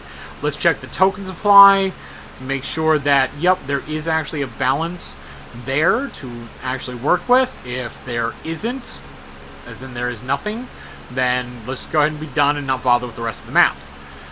Here in the core rewards whole is doing that check of like, all right, what are the pending rewards that are due? Great. Let's go ahead and do the addition and multiplication to actually work out like what that portion is. And again, very common implementation that we see in a lot of these sort of contracts where they're doing this calculation based on blocks. And then of course the core reward fee, doing the same thing that we saw above, the dev fee, doing the division to actually work out, all right, based on the reward, how much fee is the dev taking for this. Core rewards to distribute kind of subtracts that out of all of the core reward, or works out from there to say, all right, what is the core rewards that we're doing? We're going to subtract that out from the whole and just get the number again. That's not updating things. And then we're going to go ahead and call the pending rewards. We're going to add in that amount. So we took that out of the whole and we added, as in the total amount available here, and then we added that into the pending rewards. So that was straightforward. And then as far as the account core per share, is looking at the pool and saying, all right, to update this, we need to start with our number. We need to figure out and look at how many core reward to distribute, multiply that at 12 decimal points to the end, and then divide that by the total supply. In this case, for the core reward to distribute, it does look like that is a 6 decimal point difference from where it is setting that. But again, since it's dividing that by the total supply, then that is, yeah, that should be keeping track of and saying, all right, based on what we have to distribute, we are just working off that amount, adding on some, and then taking it off from the total supply to get the proper value, having moved the decimal point around. So, from deposit, that is where you are buying in on this. When you're depositing, you're sending an amount. It's keeping track in the pool info of, all right, which one have you bought into? What is the user info, as in, like, what pool did you go into, and what is your message sender address, and it's adding that in, or I should say, it's retrieving the exact information about the user info. So again, that's what's happening. You're saying for a pool and for this address that just sent in the request, let's go ahead and pull their user info. It updates all the pools, then goes ahead and updates and pays out the pending. So that way it's saying, look, we're going to go ahead and transfer a lot of those tokens out. And from there, it's going to do the safe transfer from, and goes ahead and excuse me, in doing the calculation where it does the safe transfer from, it is wrapping the message sender in address, it is wrapping this in address, and it is transferring that amount out. So again, this should be safe in this case, where if something were to happen where they were like to re-enter, it wouldn't accomplish anything, because we would just pull more information, we would update pools that were already updated, and they already have checks in there to make sure that that can't spin out of control. And then down here, would say from here the safe transfer from, like, okay, so cool, we're going to transfer that out, so if you do something, then you're just going to come in and you're just going to transfer more, but only the amount that is actually due based on the update. So since we just updated all the pools and we just updated and pay out the pending, we've already figured out what that should be, we've already transferred it over to you, and therefore we don't, like, we can't get more out of that. So it is determining what that amount is and trying to transfer that out. Alright? Now, in this case, for the user amount, it's then adding on that user amount, and boom, keeping track. As far as the user reward debt, is then keeping track here to say, alright, from the amount that you've deposited, and from transferring that from, so from yourself to the contract, keeping track, sending that over. So again, and adding that amount in, if you were trying to like re-enter or something on this, you don't really have a way to, but if you were to try to do something, like, great, you're just going to keep transferring more and more away from yourself to this thing because you're depositing. Fine. That's kind of the intent. And then from there, it is checking the reward debt and running through, like, doing the calculation. Yep, we've got our pool, account per share, and then again, moving the decimal point around to account for that. And then logging that, yep, so-and-so deposited. Deposit for, it's public. You can technically deposit for another address, so that's where technically it is allowing you to deposit for another user. But to be clear here, when it's doing the safe transfer from, it is transferring from you. So yes, it's taking the deposit for, yes, it's updating the user info for the pool reward to say, okay, well, we're gonna kind of count this towards, you know, the address that you're putting in. So we're gonna take the core from you, but we're gonna credit it to this other address over here. So again, not really a risk. It's just like, why would anyone bother doing this? Essentially, it says test coverage, and it's just keeping track of, like, look, did all of this work as planned? Straightforward. From there, it's doing the same basic check, or same basic work. We're going to do the safe transfer. We're going to calculate out the reward debt and set that. Pretty straightforward. So, for the set allowance for pool token, again, it's public. In setting the allowance, it's all based on what you are saying you are setting that to another user. So again, it's not able to set it for anyone else. It's just you saying, hey, I would like another address to be able to send my tokens for me. Alright, straightforward. From there, withdraw from, it's just accepting, you know, there is the owner, there is the ID, there is the amount. In this case, when it's getting track of the owner, it's going through and finding and saying, alright, we need to withdraw from. Now again, this is not the owner as in controls. This isn't even owner as in yours. It is more saying, we want to withdraw from, we want to check the allowance of saying, alright, who has this for this address? And it says, all right, if you're allowed to withdraw for this because you're in the allowance, then okay, we'll go ahead and let you go through and withdraw. But if you're not authorized and you don't have the amount, you're not authorized for the amount that you're trying to transfer, then this whole thing will just fail out, all right? So, in the withdraw basic check, we're calling the withdraw. The actual logic is over here. And in the actual logic over here, it is again setting the pool ID that you wanted to withdraw from, the amount, the address that you're withdrawing from, and the address to. In this case, it's going through. It's like, all right, first we need to get the pool that we're dealing with. Cool. We also need to get the information for the user with the pool. In this case, again, it's internal. We saw that call up here, and we can see here that the address from is passing in the message sender, and here in the address to, it's also passing in the message sender. So weirdly, in withdrawing this, it's saying that it's going to be passing the message sender both times, and thus effectively establishing, like, look, there's not another address here. Either we're transferring it from the vault, or that's it. Like, there's nothing else to be done, you know? And so, like I said, it looks up the pool info, looks up the user info. From there, looks up the user amount, confirms that yes, you do actually have an amount you can transfer, and thus that is possible. And to be honest, when we look in the pool ID and we see the from, like, can you actually do that? Yes? Okay. And so does the mass update pools, runs through that, and is like, yep, we're going to update everything. We're going to make sure you get your necessary rewards, make sure that happens. Going to confirm that, yes, there was actually something to do there. We were able to get in, like, there is an actual amount to work with here. It is then going to be updating the user amount, but doing the math and saying, okay, if we take it out, here's the amount that they should have.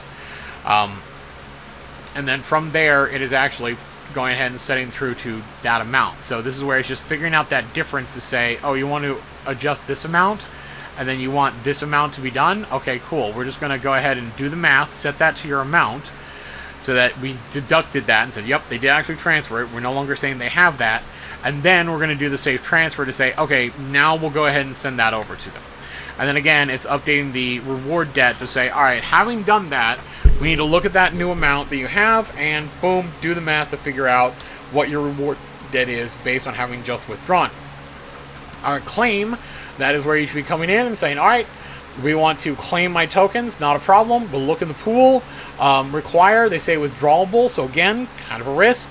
Technically, the dev can cancel the withdrawal, so again, want to look for that burning of ownership or moving that under a multi-sig. Happy to help people out in that regard. All right. Then, in doing that work, it just actually moves in and says user info. We're going to look up the user info for this pool, this user. We're going to update. We're going to go ahead and pay out. That's it. Because the actual transfer logic is happening over in payout or update and payout pending, doesn't need to have the actual call here to handle that. That's taken care of over in the update and payout pending. In update and payout pending, here we go. And then this is where we've got the calculation of what it's doing to figure out the pending. As far as the pending rewards, it then does that safe core transfer and boom, sends that off. That is where it's calculating it out to say, all right, based on, you know, what information, what amount the user has, then we're going to go ahead and add in the extra reward that they're due and just go ahead and give that to them. All right. The set strategy or distribution contract allowance. This is where in setting that up and establishing, like, okay, there is a governance grace period. This is to approve allowance for any token inside this contract. So this is where, excuse me, this is where technically the point of this is to be able to say, look, I want to be able to transfer tokens out that arrive in this address. In doing that, we are going to pass in the token address we want to work with. We are going to see the amount that we want to have, and we're going to have the contract address. We're going to confirm that, yes, this is an actual contract, okay, and not just a wallet or something. So that way it's going to make it kind of clear, like, we're not going to go touch a wallet. It's going to confirm that, yes, it is actually time, this has started, therefore we can talk to that. And it's then going to approve that transfer for whatever's in for the token that we're dealing with, for whatever that contract is that was passed in here for that amount. Again, this is where it's saying that it is only super admin. So again, want to be absolutely sure for that super admin, who are you? Do you have control? And how much control do you have? Well, all we have is wallet addresses, so fine, we'll have to deal with that. And in this case, when it comes to what sort of control do you have, as I said, it's able to approve the transfer of any token address to any contract address, or for any contract for any token to any contract for an amount, and from this particular contract to another one. And so that's where this is the core vault. Technically it's holding core, and thus technically I don't see any check in here to confirm that it's not able to actually get at the particular core token itself. It does have the restriction that it's only super admin, but we also didn't see in here, if we go looking around for the super admin, we can see up here that starts off as the message sender. And so that's where we're going to want to say, like, yeah, again, you're going to want to burn that super admin. That is not something that you should definitely be holding on to, alright? Because that means that you got a little too much control. So go ahead and get that running, get that out onto Liquidity, and then go ahead and burn that address, alright? This is why I keep saying, like, groups need to come to work with us before they actually deploy. We can no longer be doing these security audits for shit that's already deployed. I know a lot of projects have requests. We're going to try to get through to them, but I really need to set everyone's expectations. Like, once it's out there, if I discover something and I'm like normally not thrilled with it, like I'm normally not really a big fan of having any sort of ownership, or if you do, having a lot of control and restrictions on that ability. Unfortunately, like, there's not, like, what are you going to do at this point? Like, what can you do? If all I can do is tell you, like, yeah, there's a risk. Yeah, we got to make sure that they get it moved over, and they got to move that liquidity, and after that, they need to burn that. But unfortunately, other than putting the control under a multi-sig contract, and thank you. I'm glad you think I'm saving lives. I really wish we could get to things before they got out and before people had money in them, so we could approve this. But you know what? That's audit now, and that's why we've got some help now. We've got some additional devs that have been willing to work with us and are committed to seeing it through. So we're going to work on getting the auditing platform done. We're going to work on getting the funding platform done, and thus we can actually start doing real work and really say to folks, like, no, seriously, come talk to us before you deploy. Alright? Because things can get very messy for everyone after it's out. Because I'm sorry, I'd love to be nice after it's out, but once it's out, and once people have bought in, sorry, it is hardball time. Like, no. We cannot fuck around anymore. You had your chance to get this right. If you fucked it up, I'm not going to be nice necessarily about it after the fact.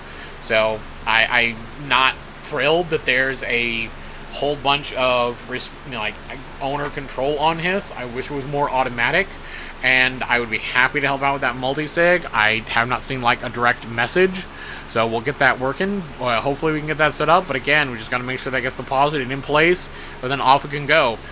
I really wish people would stop getting in the habit of just buying stuff without knowing what the hell's going on in the code, but all I can do is talk about it. And this is why we're back to that infamous one that's always had so many questions, so many issues, so many shit I've talked about, which is that emergency withdrawal. It's like, I understand what you're doing. You're trying to be safe. In here, where it has this emergency withdrawal, now this is a slight modification here, to be clear. Now, this one is one where it is, yes, it is running through the message sender, but let's be safe here. This one is a bit different from the other ones. This is not the emergency withdrawal during liquidity. That's the one where the owner can take stuff out while it's still in a liquidity event to try to save things. Emergency withdrawal here is for you yourself, that should something go wrong, should you need to get your stake out and not care about the rewards, you can hit the emergency withdrawal and just get your token out without having any of the rewards calculated. So this one's safe because all it's doing is doing that check through here to say, okay, we're going to go ahead and pass that through. We're going to identify the pool. We're going to confirm what you have for your pool. And then we're going to transfer that out to you. And then we're just going to reset the rewards. So moving on. Now, safe core transfer. This is essentially just a wrapper around the normal transfer. This is handling the core transfer. In this case, it's confirming, like, all right, let's make sure that they're not trying to transfer 0. If they are, fuck them. We don't need to do the rest of this work. Let's just get this over with. Thus, it has the return. If, on the other hand, if it is greater than the core balance, as in like, yep, there are some tokens, then it is, then it's going to log some information. In that, it's going to execute the necessary transfer. It's going to transfer it to the appropriate address. And in this case, it is going to check that balance of this. And again, this whole point here is to say, look, it's internal. We're going to do the safe core transfer from this vault to others because you're not another contract. We're not going to call the token itself. We're just going to handle that right here internally. They are calling out to the core address, obviously. But again, they're just kind of taking care of it right here to make it easy to handle that transfer. Pretty straightforward. Nothing wrong going on here. As far as the pending dev rewards, it is, again, just making sure it's greater than 0, doing that calculation, and then transferring that little bit out to the dev. As far as the dev fee receiver, that is the address that's going to be receiving the dev fee. This has no bearing on what you guys are doing whatsoever. They can just update this and define who that is. That should be the fee approver. Simple enough. Yes, there is that super admin. Going to want to see that super admin access either burned or transferred over to a multi-sig wallet. Happy to help out. So, with that, that gets us to within 25 minutes of the liquidity generation event. Again, I want to call out, like, the code will work as advertised. This is not the first core clone. I would hope that everyone involved in this by now knows that there's these emergency withdrawal during liquidity events, that there is the ability to change pools. Heck, the ability to change pools and update them exists in almost every project out there. And so it's kind of hard to look at something like this and say, like, well, I should screech from the high heavens that it's a problem, especially now that, like, everyone's locked in. It's just got to see its way through. So, it's kind of like, well, I'm not thrilled that you have this capability.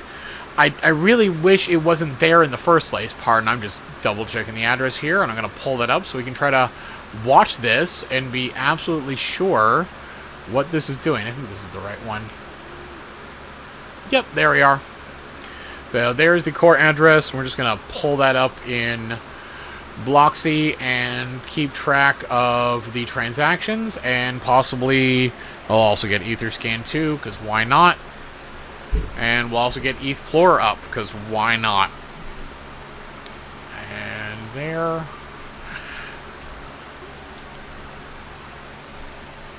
Really, it would be nice if these guys could unify and actually share some portion of their interface. Like, it's not, I would like a single pane of glass, I'd like a nice, simple interface that gave me all of them. I guess we'll have to write something that unifies all of that. So, here we are. We've got, the various points in here. Again, don't worry, they've been called once. That's the whole point. They've been set up. As far as the approve, the add liquidity, that is, should be primated up here to lay things in. And we can see here, it's reporting 89 ETH. But again, don't worry that it says 104 ETH.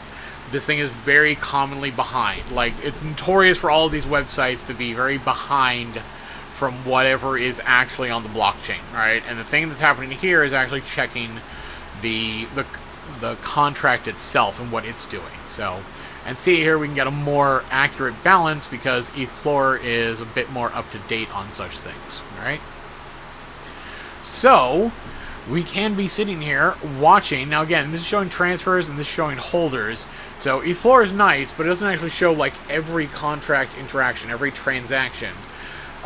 The Etherscan shows every transaction, but to be honest, I like Bloxy because it does organize by transaction name, so it makes it a little easier to keep track of that.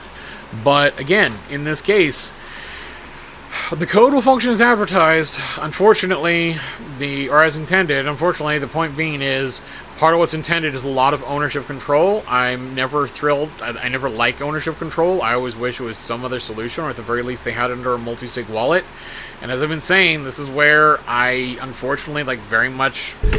It's very quickly getting to the point where I'm just going to have to, once we have the auditing platform out, say, we're done talking to projects that are already out there. Congratulations, thank you, I appreciate it, but if you deploy without an audit, given that there is a charity here willing to help you out, and that we are willing to take donations from you guys to help fund those audits, make sure that we have auditors to be able to do the work. I know it might be a little bit to ramp up, and some teams can't wait, but on the other hand, we're here. We're an option. We will do it for free if you do not have the means. So at a certain point when we're just saying, like, sorry, you kind of have to get this stuff done before you deploy. Otherwise, make sure you get it right. Make sure you do something like immediately after. Like, I don't know, immediately after you deploy, actually go find your biggest investor, or find something similar in the community, or I don't know, come to an independent auditor and ask them if they would be willing to be the multi-sig with you.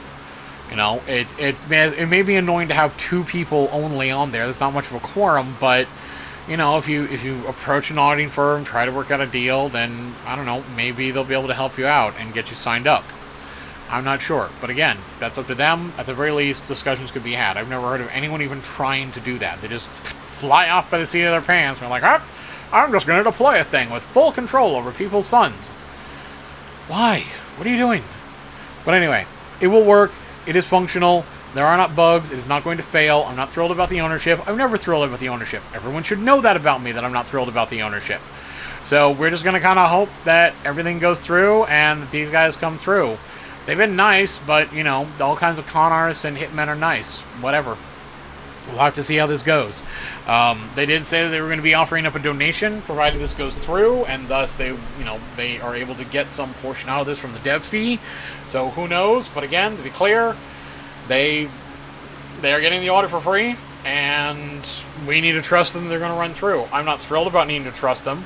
There's a reason I didn't buy into this. You know, so it is what it is. Unfortunately, I really wish things would be different. But that's where we're working on ramping up. So, with that, I know there's 26 people watching. Let me see if I can get through some of the questions. I don't know who else might have been here. So, I'll try to run through these and try to pick up there. So, for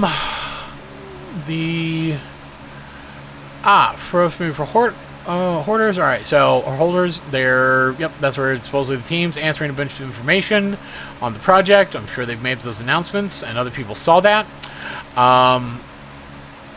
There is... Alright, so this is where... let's see, the core you farm from core pools from the market buys, not newly minted cores. Yep, that's true. There are not any newly minted cores. The only cores that were initially created should be initially created is during the contract creation, but technically there is a minter out there, technically there's a minter role, and technically the owner can set it, so changing the minter role is not enough. You do need to remove the ownership. I'm not happy about this. It is a risk. I wish people would check these things before buying in. I'm very worried about the 104 ETH that is in there, but here's hoping everything goes well. I could start screeching my eye heaven off about everything, but even if I did, like, what is anyone going to do? You're locked in. You're seeing this through. Sorry. Like I said, I'm not thrilled about it. Hence why I want audit now. Hence why I want to try to clean this up for the entire sector, and hence why I want to get these audits done before they are out. Alright, now, let's see. Yes, John C. Yep, you're making the point. You're saying, yep, who's behind the project? Yep, anonymous. Yes, they are. Yep, not having it on multisig is a pretty big oversight. Yep, I'm aware. So, like, I don't, sorry.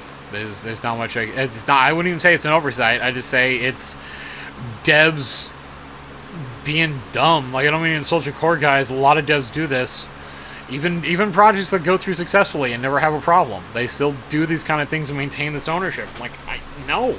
It's like, just fucking no, guys. Just don't. Redesign things. Run your tests. Oh, we need to make sure it goes correctly. Well, for fuck's sake, that's what the tests are for. Write your fucking tests. Anyway, so here it is. Yep, not hard to set up. Yep, it is relatively easy. Totally happy to help out there. Can even go fund that and get that paid for and get a new contract set up ourselves. Like, geez. Let's see. You can't limit what people buy in on Uniswap. I don't see where that's in. So that's the point. Yep, not having the multisig. You're entirely right. I don't like not having that in there. It is terribly annoying, and there's all kinds of solutions to address that. I don't know why more teams don't do that. Yep, whale bots. Yep, you're right. Nobody can do anything about the bots. They're just a thing. They're treated like anyone else. I am lovely the talking human, Or are you talking Ranjit? You are talking Ranjit. So, yes, talking Ranjit. I am doing well. Pardon as I wasn't getting to questions. I just want to make sure I got through the code in time for the end. So if anyone was waiting for this to make their decision, then you have the info, you can make your decision. Alright? Thank you. I'm very glad that you found it useful. Appreciate it. Yep, I certainly hope that it will. Maybe. Yep, Daring, yep. I've already doxed myself in another video because I'm a director of a charity. So, no need to ask here.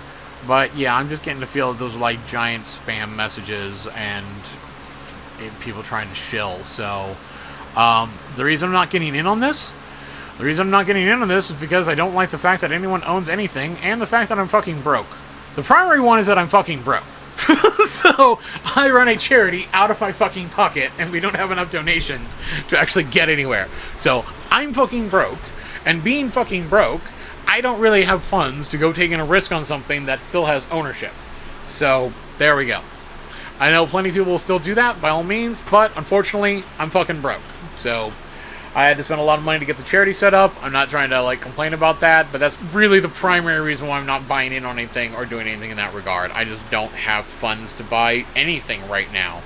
I've got enough to, you know, basically cover some more expenses and a few gas fees for some transactions that, you know, you need to do for day-to-day management, but other than that, there we go.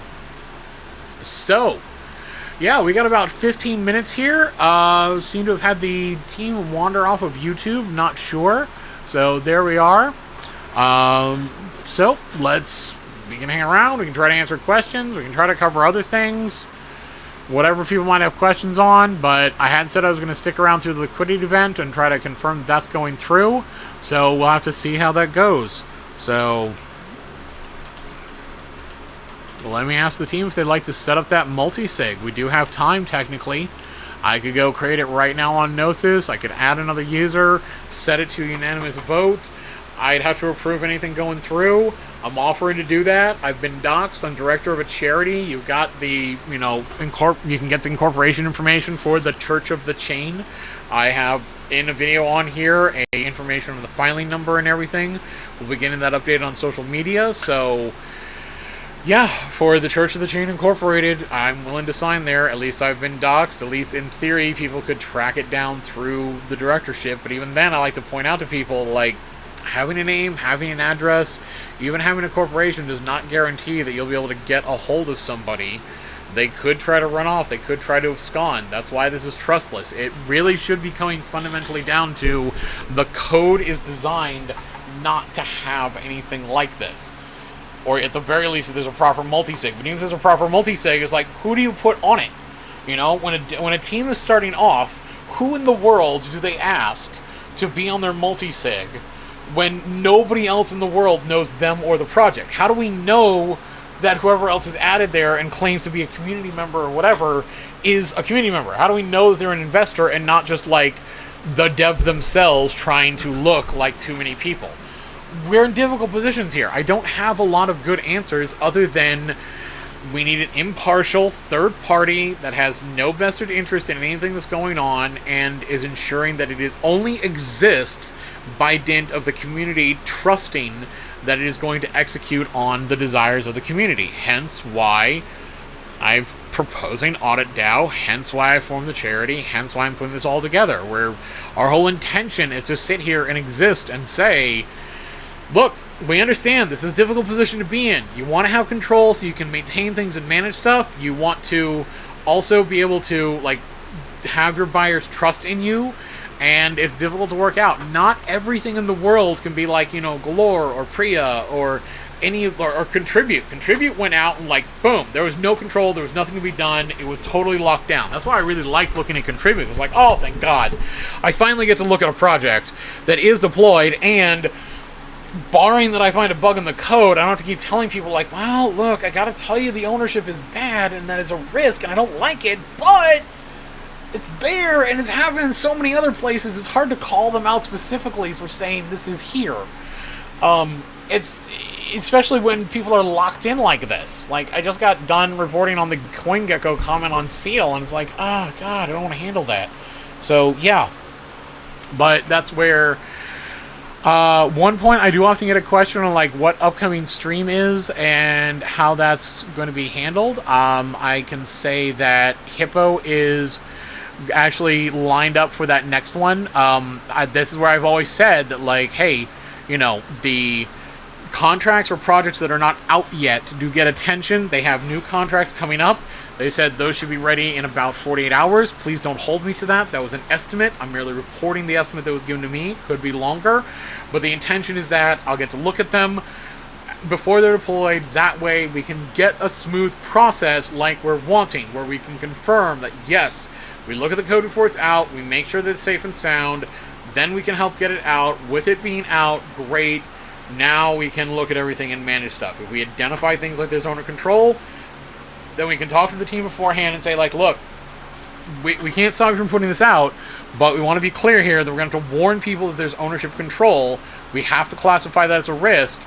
If you're willing to get us on a multi-sig, and we can negotiate membership there in the proper quorum, then we can work that out.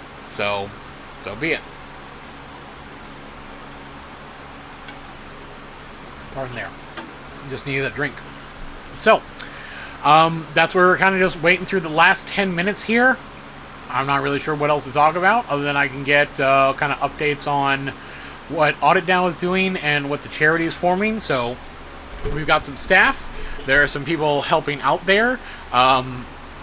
They are definitely working on helping us get the auditing platform set up. They are... perfect. They're getting the auditing platform set up. They are working on getting the website set up. We're going to be working on the funding platform for the charity and AuditDAO. That's going to be done through a grant process. So it's not like we're even collecting a dev fee. It's just, look, there's grants. People can earmark their donations for those grants. Pretty straightforward. Otherwise, we are just going to be kind of waiting these 9 minutes, confirming that the actual transfer does happen and that is going to occur properly. We're just going to kind of wait for those to come through. Why is gas use so high? Because, like, what, in general? In general, because Ethereum and lots of users? I'm not, like, need some more context there to be absolutely sure. If you mean in the case of this contract, to be honest, it's doing a lot of calculations all the time. The more work a contract has to do every time you transact with it, the greater it is, you know? So, we'll be adding time lock first. We would need volunteers, credible parties to join the multisig in order to set that up. Hey, right here, 0.1892. That seems crazy. I don't really have much that I could add in, but let me see what's happening here. Alright, I'm fucking broke, really, but I can try a little bit. Here, I'll just do like 0.01 and see what it reports here. Yeah, I'm clearly getting an error there. Hold on. Let me refresh this and see what is happening. So, 0.01.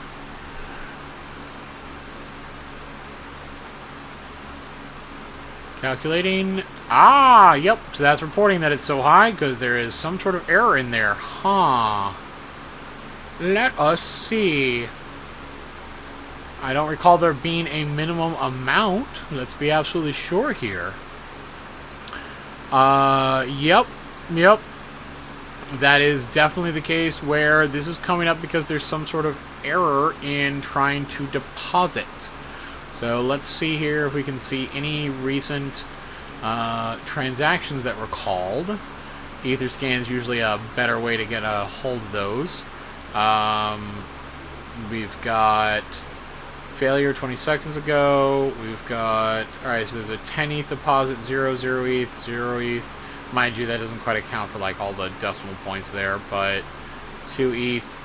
I'm finding it a little, I'm going to try to put in 10 ETH and paid what looks like a normal transaction fee. If I look over here, it looks like it's a pretty standard 0.002, 0.001.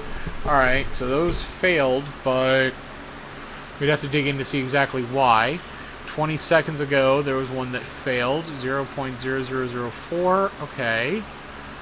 So, let's see. Alright, and we had 2 that worked here. So let me see what they actually sent in. It said 0 ETH, but... yeah. It looks like people are, for some fucking reason, sending in 0 ETH. It sounds like someone's just trying to fuck with this thing, to be honest. Because the way they're sending in 0 ETH, like, I'm seeing an intermittent spam of 0 ETH transactions. And it's like a very crude denial of service attack. It's stupid, really. Like, why do you want to spend all the gas for this? Like, do you really want to fuck with these people that much?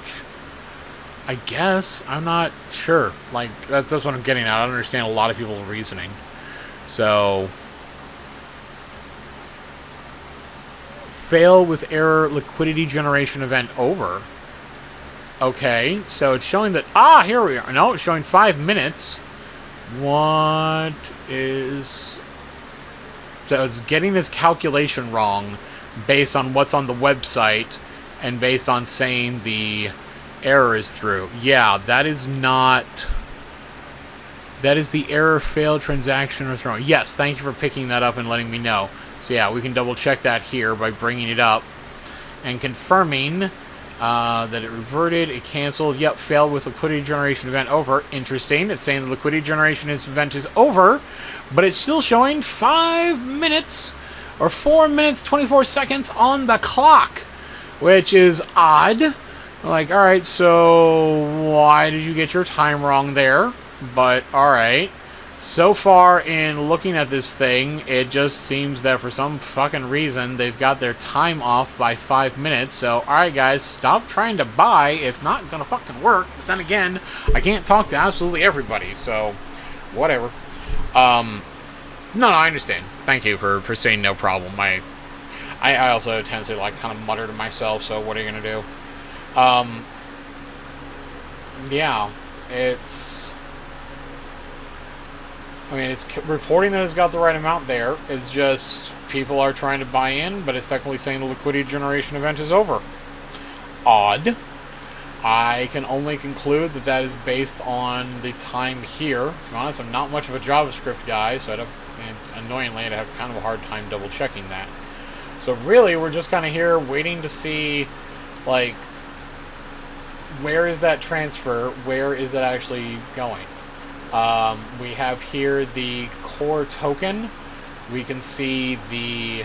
yep, people have added liquidity. We've got nothing untoward happening here. It's initialized properly. That's where we created the pair, and so on. So, if we do see something happen, it would be right in here with the smart contract function calls. So that's where we're just waiting to see that liquidity deposit and see that move through. Again, I gotta say, like, don't have a chance to look at the code beforehand. Don't have a chance to manage this after the fact. So, we are in. So, unfortunately, we're locked in. You guys are, you know, if you bought in, you're bought in on something that we're waiting for this to process. So, let me go ahead and message the devs.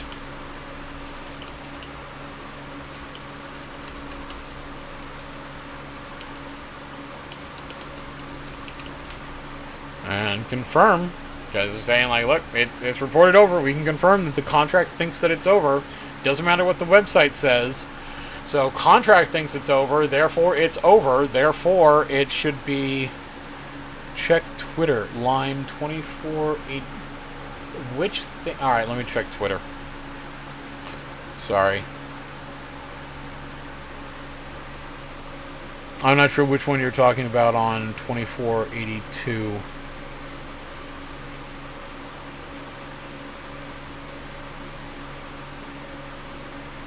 Let us see here.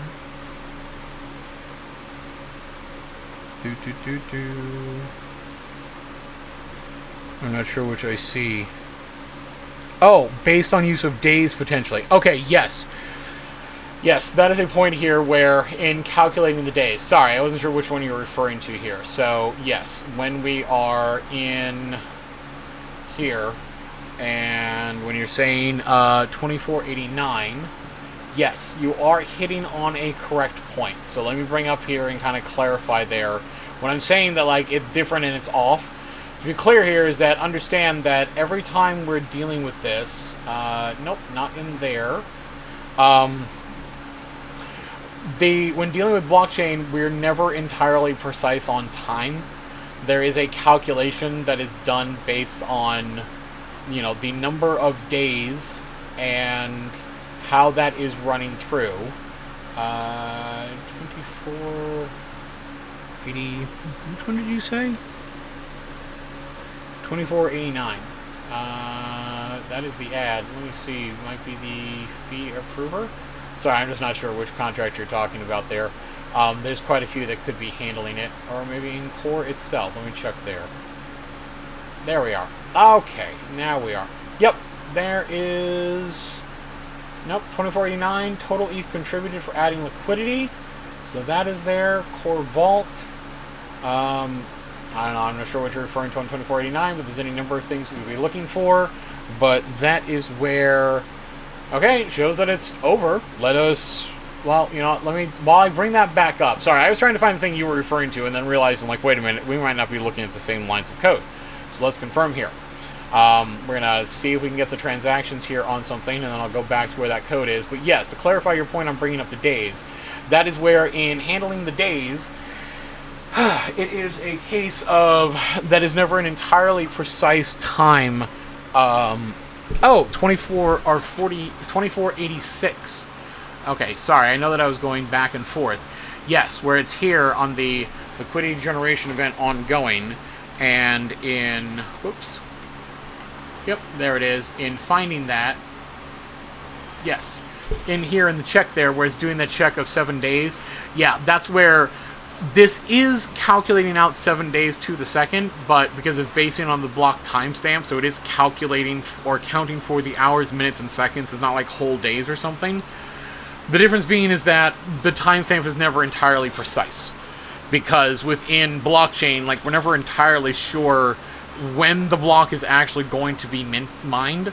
And so it can be off for a little bit based on that calculation, where it's like, well, I'm going to look at when it's timestamped, I'm going to do that calculation, but technically, if it takes a while for a block to come through, and the blocks come through kind of after the fact, you're like, well, alright, I can't begrudge the thing when it's starting to mine through, and then determining, like, oh, yeah, we couldn't get to that block until a little bit later, or we got to it, like, within time there. That's why a lot of contracts are kind of switching over to block number and just letting it kind of roll through.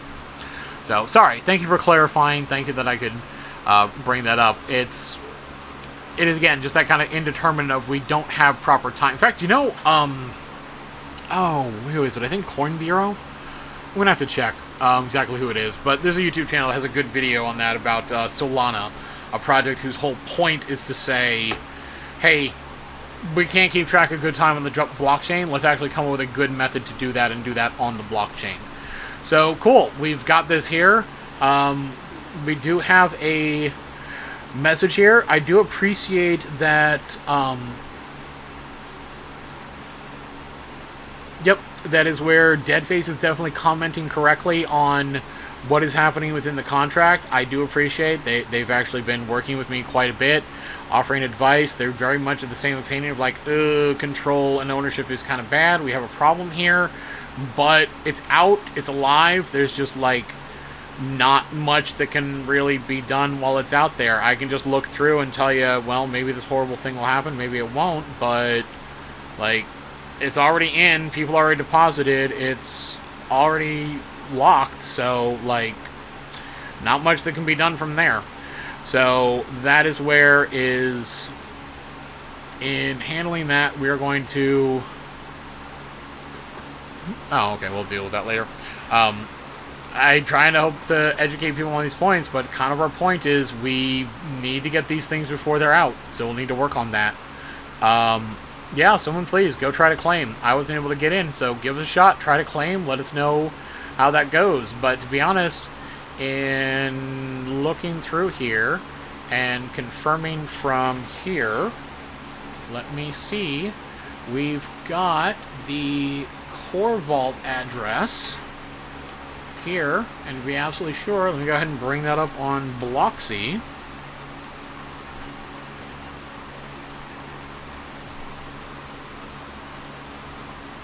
And yep, core vault address. We have our set fee distributor. Yep, it's got amount. Alright, so that. Aha, Liquidity Edition. Setting up there. I don't see a check there. As far as the receiver address, that's the creation here. And as far as what is being set there, yep, that is nothing being set, and that is where it is calculating the fee there, and so it's transferring over 0.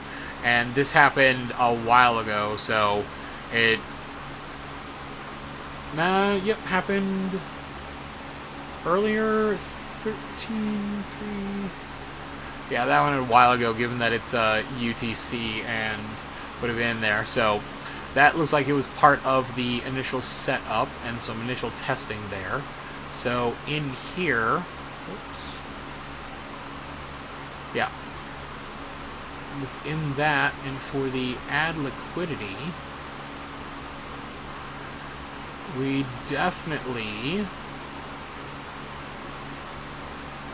need to see here. I really wish there was more I could do in these cases. We've got a bunch of ETH, we've got a bunch of core. This has created the pair. We just haven't seen it deposited into liquidity, and thus, unfortunately, not much that can really be done from here other than to kind of wait and see what's happened.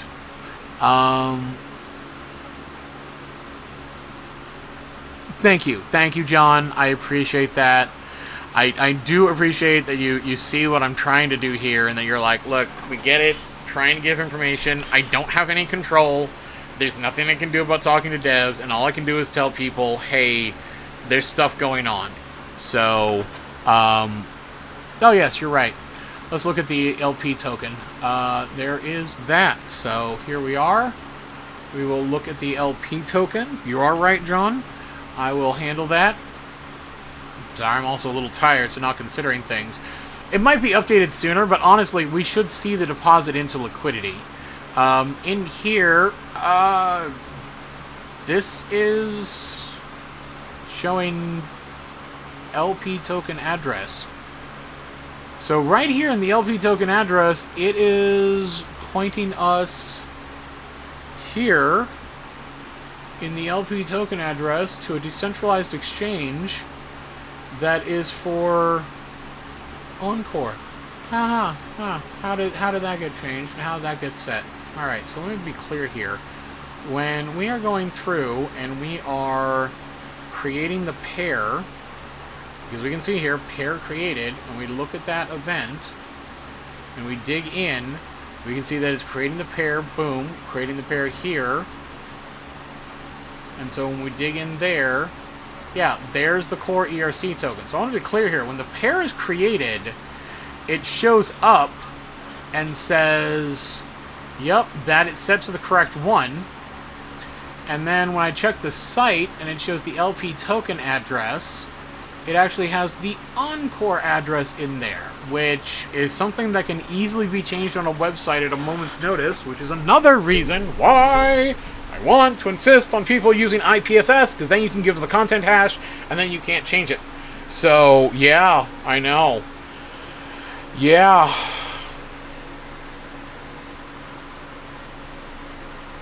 I know. Like, I'm sorry, folks. The LP address token set here for this is that. All I can say is this is another example of why nobody can be, like, I appreciate everyone asking for these audits. You guys keep asking, hey, can you please look at the audits and look at these contracts after they're deployed and take a look at them, but it's like, what do you do?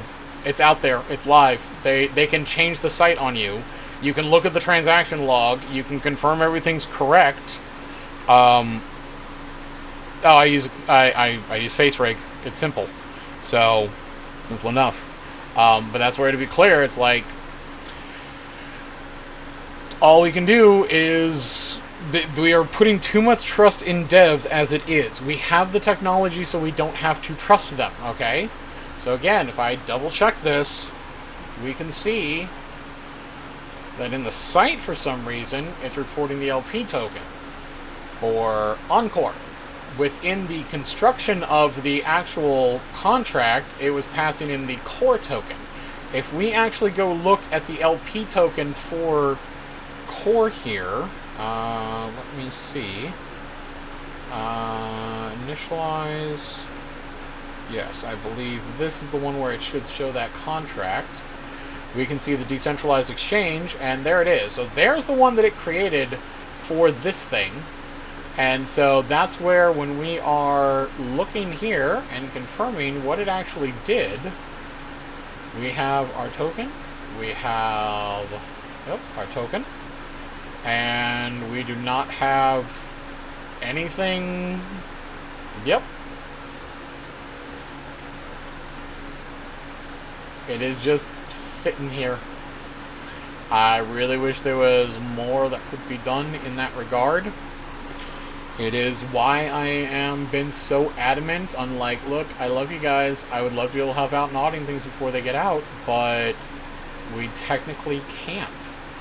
And it looks like they also changed the core address vault, the core vault address, to the, that is built into the token itself. So yep, there is still the ETH right there, at least according to Bloxy, where it's still showing that balance where it received, and there's been nothing coming out. So that is where, in this case, is Pinky audited? I don't know who Pinky is, so whatever. You know? Yeah, nobody cares about the others. So that's where it's like, look, we are sitting here kind of just watching, like, what the fuck are you going to do? You've got, there's all this ETH here, there's all this core here, it hasn't gotten triggered yet, as in, like, it hasn't been placed into Uniswap, so, you know, realistically, what is going on? And unfortunately, there's not anything that can really be done in actually making that happen. So it's just a matter of, like, seeing it through. This really should be managed better. This is really where there should be some independently third party. I can't even say it's a scam. That's the thing. Like, nothing's fucking happening here. So you can't even buy core. The LGE is over. The site is giving for the LP tokens is giving a report on the Encore LP token, but it doesn't fucking matter what the site says in that regard. It's all based on what's in the contract, so there's no need here. So basically they just copied what was on Encore previously and didn't change it. And so in this case, there's, like, that's it. There's just nothing. It's sitting here. There's nothing going on. There's nothing to do. There's nothing happening. It's just fucking sitting here. We don't have any transactions. We don't see any other activity. It's just fucking sitting here.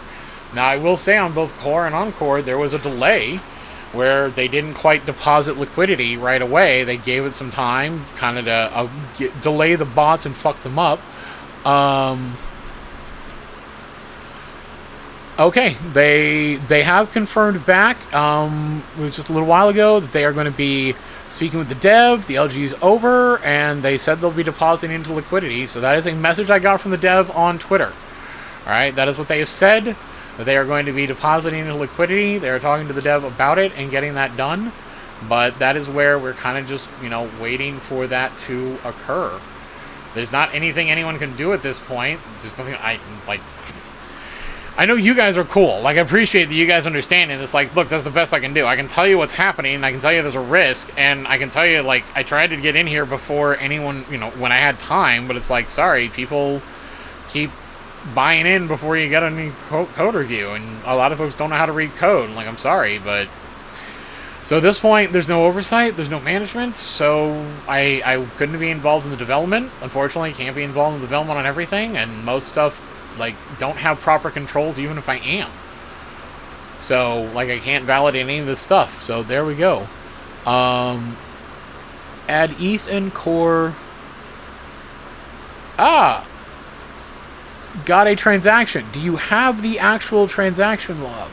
Ah, there we are. You got it right there. Okay. Let me go ahead and get that here. Boom. Looks like it triggered. Thank you very much. This is always a problem with the tools. There is always a delay between the various systems.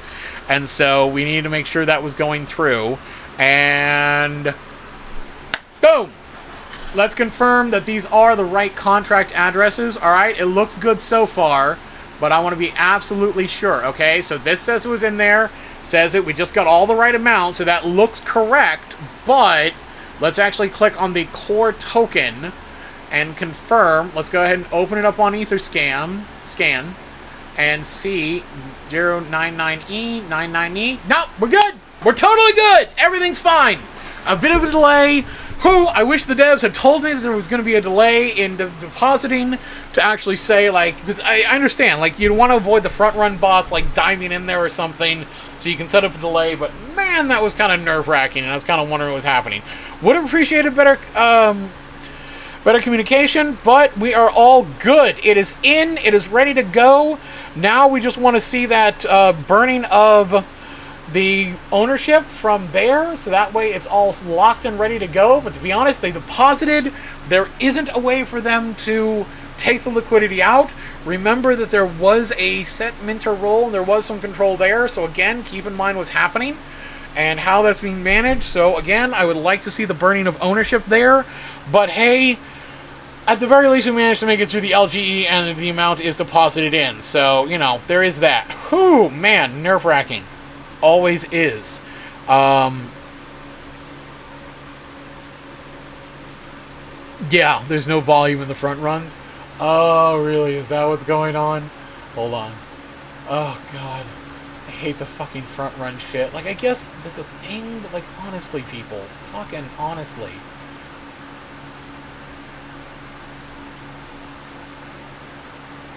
Alright, everything is running goddamn slow.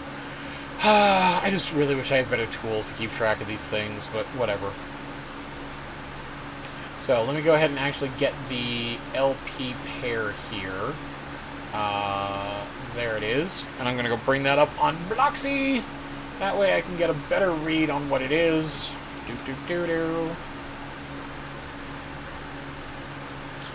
Yep. There's no trading yet. So, nobody's buying or selling.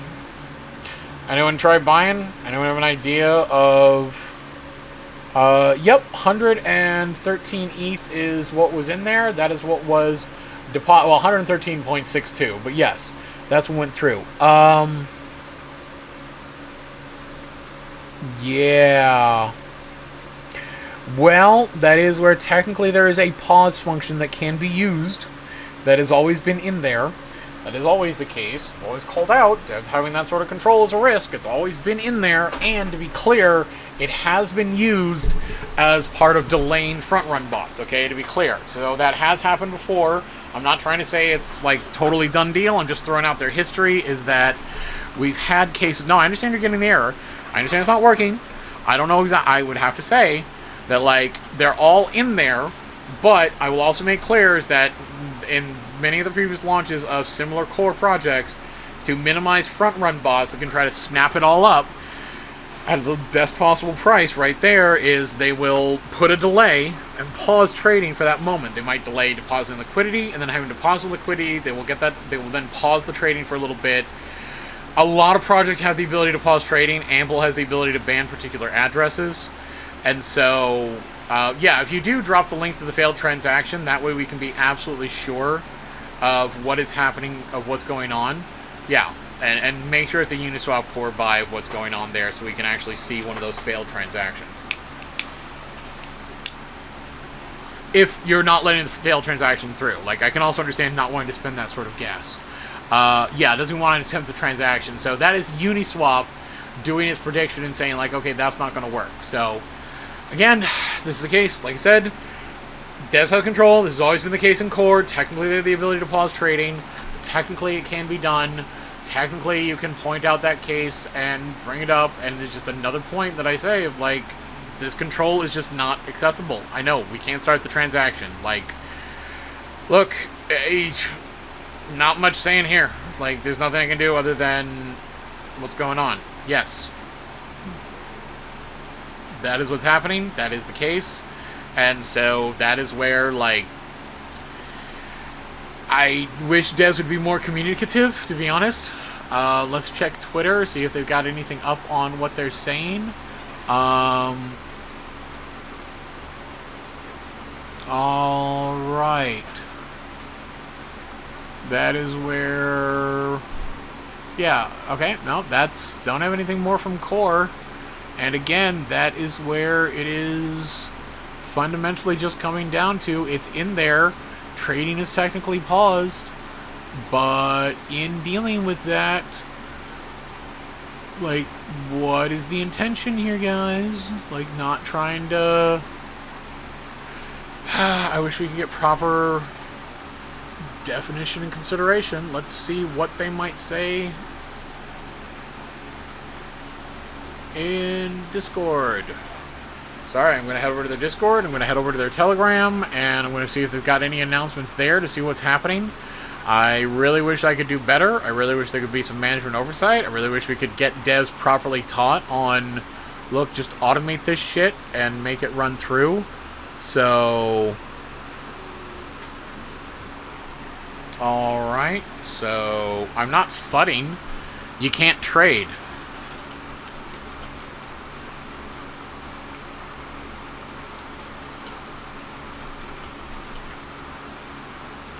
So, you know.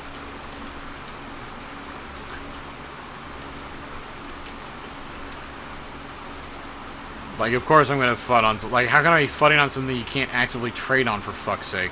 Jesus. I'm not even bothered. I'm not giving them much thought. I mumble about things while I'm thinking of it. And it's like, what the fuck is wrong with you, Pete? So it's like, come on. You know, just go ahead and unpause. Come on, guys. Like, I'd like to see some trading here so we can actually call this fucking done and move on with our lives, okay? I can't stick around all day. I mean, as much as I like you guys, as much as it is amusing and fun, like, honestly, it fundamentally comes down to, like, motherfuckers, just get this shit done, okay? I'm getting really fucking tired. I know I'm trying to serve you guys. I know I'm trying to help out. And so, like, get through these things. But honestly, it's very quickly getting to the point of, like, fuck you guys if you've deployed. I don't mean that offensively and, like, I don't like it, but it's like, sorry, I just can't help if you've already deployed, because you've already put shit in place, unless you're locked in. That's why I like contribute so much. You're like, oh, you're done. Okay. So, cool. How? Alright, whatever. Alright, people always on Telegram for some fucking reason hate me, and this is why I kind of hate Telegram. Like, fuck them. I don't know what the hell's going on. People on Twitter seem to be more reasonable, and people on, yeah, and people here seem to make a bit more sense, but it fundamentally comes down to, like, tell us what the fuck is going on, devs. Tell us what is happening.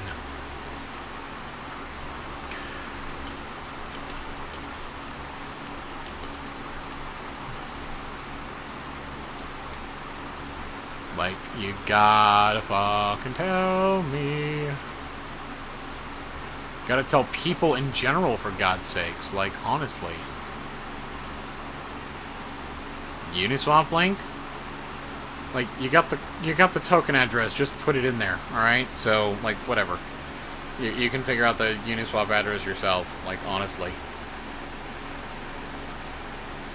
But it fundamentally comes down to, like, start the trading or fucking tell people what is going on, okay? Like, let us know, message us. I'm hanging out on Twitter. I'm hanging out on Discord. I can be getting messages. I can be Like, all kinds of things could be happening. You could be talking to somebody. Yeah. Given that this guy Tales from the Crypto just keeps saying the same shit, he's clearly pissed off that I, like, fucked up one of his scams in the past. So, whatever. Sorry, that's in TG. I don't know what's happening. But, yeah, like, what can I tell him? That's what I'm kind of leading here, is like, I'm in the same position as everyone else. Got no control, got no oversight. All I can try to do is tell you what's going on. At this point, I'm basically just a fucking reporter, you know? So, it's like, really? Really, Discord? You're just gonna, like, make my browser shit the bed, honestly? You're just so fucking annoying. Oh, you're gonna be like that, are you? Okay, fine. Gotta kill you because you've been such a bitch. Sorry about that. Fucking Brave and in-browser Discord. So it's like, you know what? Like, sorry, what can I say about these things? I can tell you what's going on, I can tell you what's happening, but I got no oversight, I got no control, nor do I really want control, but I'd definitely like to be able to tell projects, hey, heads up, don't do shit like this. You know? Doing shit like this is bullshit, you know? So, next is going to be Hippo, because Hippo is being kind enough that they do not have their contracts out. They are still, like, the next contracts from Hippo are in development, and so therefore are, you know, like, cool, you're still in development, and therefore I don't have to, you know, I can take a look at things before they're in. I can try to work with them to say, cool, let's actually make sure that we have a safe, secure structure for getting this code out. We can try using the auditing platform with them if we can have it in time. I'm not entirely sure if we will, but again, that is the point here of, like, unfortunately, I am very much in the same boat as you guys. Unfortunately, a lot of the auditing firms are in the same boat as you guys. Unfortunately, for a lot of I know there's issues with the coin. There's nothing anyone can do about it. Like, I know you're not bitching me, but it's just like, you know, it comes down to fundamentally, like, it just comes down to, like, what is, like, devs, can you fucking tell us? So, on the transfer, yes, in the transfer, it is picking that up to allow, it is confirming, yeah, like, that is the case, and is handling it, but that's where it is checking if there's any exceptions for the recipient and blocking that. So again, that is where it is, again, that check of, you know, for the owner going to allow. And again, we always saw for the transfer, that was an owner that was in there, and that was always a risk. Like, I'm just telling you what the state of the code is at the time that it's out there. I've got no control over what's in there. So, I know, a lot of people are watching now. Like, a lot of folks rolled in, and, well, thank you for saying that. I appreciate that's flattering, but, you know, I want to be clear here. Like, when it comes to auditing, I'm not even sure I can probably consider any of these audits, because all I can do is report on what's happening with this actual process. And so, it's this case of, like, well, alright, let's be clear here. Let's go ahead and go double check exactly what is actually happening. So again, go to the K-Vault.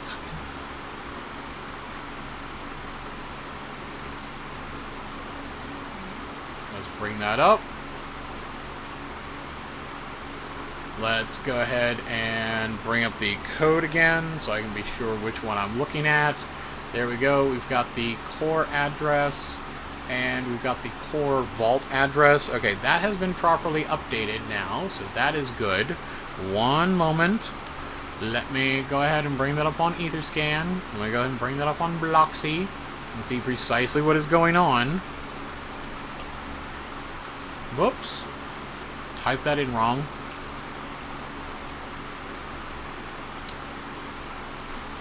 And coming back here, yep, that is the proper core vault address for setting that up. Again, we're going to double check exactly where the state of things are. I apologize that my browser shit the bed in the middle of things there. So again, we're just going to take a look and see precisely what is happening. And in pulling that up, we are going to confirm in... There we are, uniswap.info, find out. Hold on, wait. We have a screenshot from someone that was able to withdraw and place in there. So hold on. Alright, so staking is active for report, but not the APY. Alright, so APY I can kind of fucking forgive to a point, because like, alright, fine. Everyone has a goddamn problem calculating the APY. Why do you have such a problem reporting the underlying token here?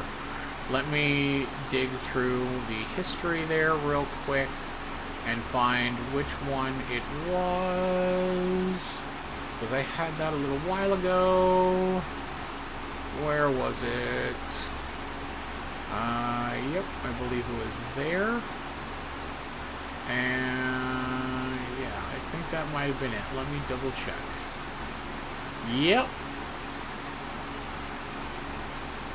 And we've got the core ETH, and yep, the pair still has it all there.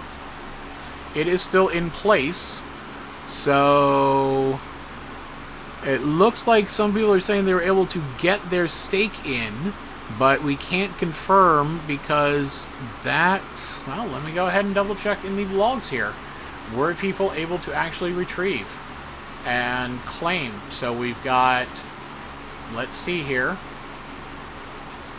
In the contract itself, we have, which one is this? Deposit, contract, completion. Yep, this one received the, yep, the necessary checks. Okay, let's go ahead and check here. Claim LP tokens. Yeah, no, we have people claiming LP tokens.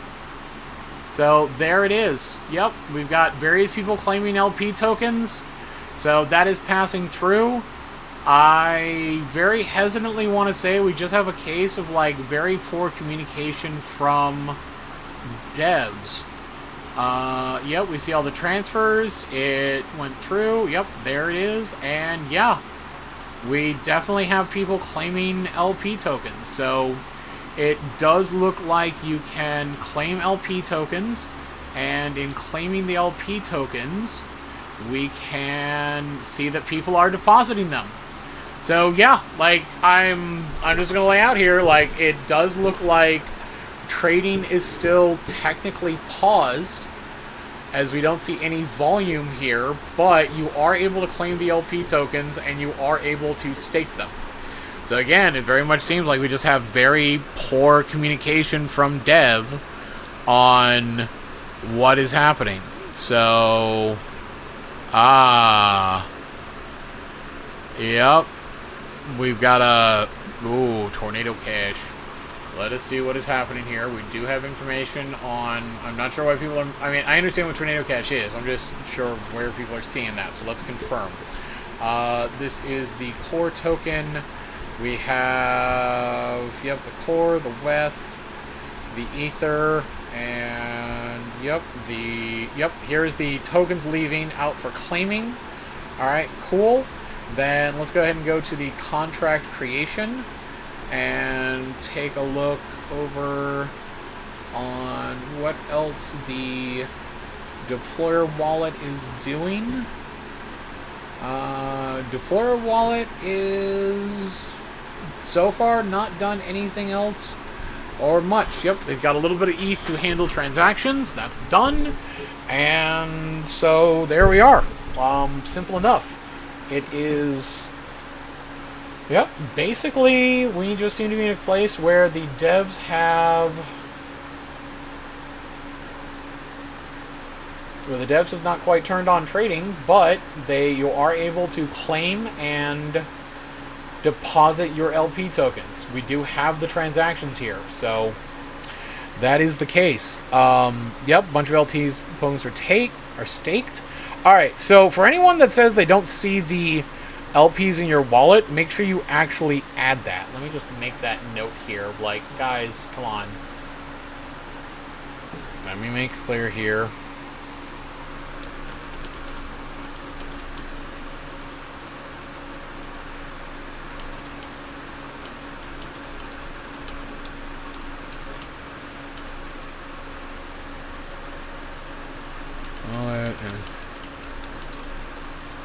There we are.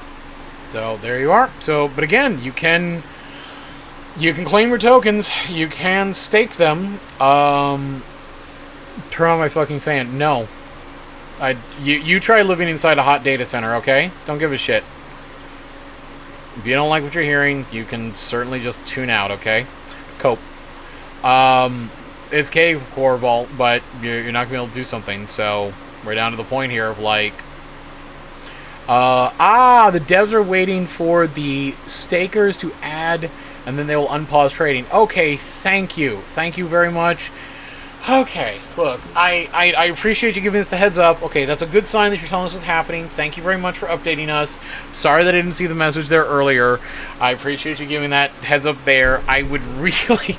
Whew, come on, guys. Like, give us the plan here of exactly what you're going to do so everyone's aware. Maybe I missed that somewhere. I apologize. That wasn't proper. Like, I didn't get the message. So, there we go. So, the light blue one. Oh, this one? Uniswap? This is uniswap.info. Here, if you want to see the... Here, it's information about Uniswap. So, yeah, if you were talking about this one, boom, there you go. It's got information on the pairs. It's got information on the tokens. You can see activities on various pairs. You can even see what your address is doing in there. If like you're staked and you're still holding the LP tokens, don't be surprised if you put in your address and you like have a bunch of LPs staked all over the place. It's not going to report that you have it because you don't have them in your wallet. Oh, the other one. Are you talking either that one? Pretty much it just comes down to there's Etherscan, which you could totally look at if you'd like. Here, sure, I'm not sure which one you're talking about, but I'll just drop them all here. This is Etherscan, where you can put in all kinds of addresses and get information. And then this is Bloxy, which can also do similar things. And here, I'm just giving you the ones. Yeah, there's Bloxy too. That's all of them. Sorry, I didn't necessarily think of this as blue. So, but yeah, that's just another one that gives you more information. It's a handy one. I like it. It's got good graphs. It organizes things into different types of transactions, shows you numbers. But like I said, here you can see there are all the people that are claiming their LP tokens. That is, yep, just part of them, and that's the original setup for Core.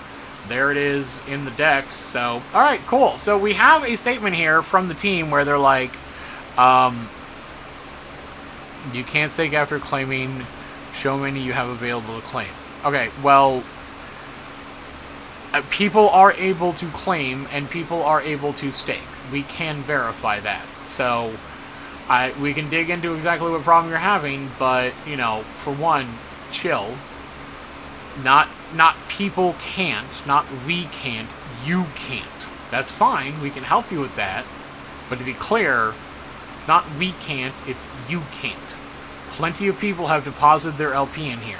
So again, they're just giving time, they're hoping everyone can get them moved over, so please, for God's sakes, go claim your tokens, go stake them back in, and thus we can get trading unpaused, because that's what the devs have communicated is the point, that they are wanting to make sure that when people people have claimed their LP tokens, and it looks like there's still some outstanding LP tokens, so I'm sure the devs at some point will just have to like give up on that and say, look, cool, we've given people enough time, and I know it's a tough one for devs to be like, hey, what the fuck are we doing? You know, we're trying to help some people, we gotta serve others, some people are being slow, what the hell do we do? So on. I might have offered the improvement of like, hey, how about you just automatically stake people's LP afterwards, that way you don't have this sort of thing, but, you know, that's neither here nor there, really. People aren't getting me involved much before the launch of projects, so, but have a good relationship with Hippo, so that is there. So, I will have to say, I have seen this through the LGE. It is in the case where people are able to claim their tokens and they are able to stake. Yes, that is happening. And so, boom, there we are. Yes, there you are. You're very welcome. Pardon the confusion, Natty. Here, let me help you out since you've been, you were asking questions and being helpful. You didn't get, like, super rude when I was getting confused on which one you were, so I appreciate that.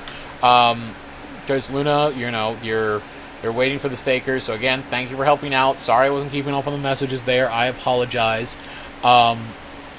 It's when I claim it doesn't show how many I can deposit, well, then, boom. Yeah, there we are. Someone please, I again apologize that I wasn't looking there. They were kind of scrolling by quickly, so again, I apologize I was late. Apologize I wasn't paying attention there. I was looking through and trying to answer questions, so wow, there it goes. Do we have trading active? Let me see. This might be a little delayed, but yep, we got trading active. We are totally good. This thing is totally live. It is functional. We are off to the races. I will still say, yep. It is live. Man, it is always so stressful. Jesus, I feel bad because, like, I wish I could help more, but at the same time, I'm not involved. I'm in the same position as you guys, really. So that's it. So you know what? We'll just give them a little bit. I'm gonna help out. But there you go. Off it is. So it is in. It is active. You can trade. It is functional. So let me just go ahead and let them know, like, yep, it is live. It does function. And you can handle this. So, bam, there you go. I don't know if you mean by botted, like, how, you know what? Money team, I'm just curious, like, why are you so deficient as a person that you need to spend time lying to people about what is happening? I just don't understand. But anyway, we're good. Like, it's in there, LGE's in, trading's happening, like, congratulations. You can do stuff. So, cool. Not every LP token has been claimed, so more can be moved in. But again, there's not like they're wandering off anywhere. It's just those people haven't bothered to come by. We're seeing trading on Uniswap. So, it looks here like a lot of this is... I can dig through and try to figure out the address and what is happening with people who are the various systems that are buying this, but in this case, it is, let's see here, what is going on with this account? Let's copy you here. Let me go over to Bloxy, because you do a slightly better job of telling what you are, but... Ah, you got it. Okay, cool. Thank you for reaffirming. I do like to help out. I want to make sure people, like, you know, if somebody's got an error, I'd like to stick around and be like, oh, hey, here's what's going on. Let me clarify that. But, you know, otherwise, boom, it's kind of off to the races. Okay, yeah, that was just regular wallet that was trading. So, you know what? If bots get involved, that doesn't mean it's a scam. Jesus. I really wish motherfuckers would get a goddamn life, really. So, it doesn't really hang on me, you know? And just like, oh, God, really? Everyone's got better shit to do, and I'm sure these assholes have better shit to do. Like, really? Really? All you can find your time to do is just, like, come around and lie to people. Like, I don't know what your fucking point is. Like, why? Like, honestly, there's so much better shit you could be doing. But anyway. Cool. So yeah, you guys got it. It was stressful there. I really wish the team had communicated better. I also apologize that I wasn't keeping a better eye on the chat. I really need to do a better job of that. I apologize. This is not, like, my main thing. I've only been doing it, like, a month. So, there you are.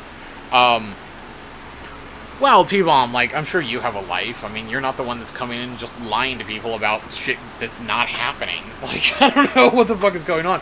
All I can presume is that some people are really fucking salty. Or maybe it was that goddamn extortionist that threatened to have me killed. Like, I don't know. Like, I pissed off a lot of fucking people here. Which shows like I'm probably having a good impact. Which also, like, given that you guys, a lot of you guys understand, actually, I'll say all of you guys, because everyone that, like, gives me shit for, like, you're only do scams and everything fails. Like, fuck them. They're clearly not. You guys, you understand. You get there, like, look, I'm trying here. I'm doing my best. I'm really glad this one generally worked out. So, you know, by all means, for those that are thankful, for those that are answering questions, you can have wrenches, you can help out. You're very welcome. I'm glad you like things. I like the jokes.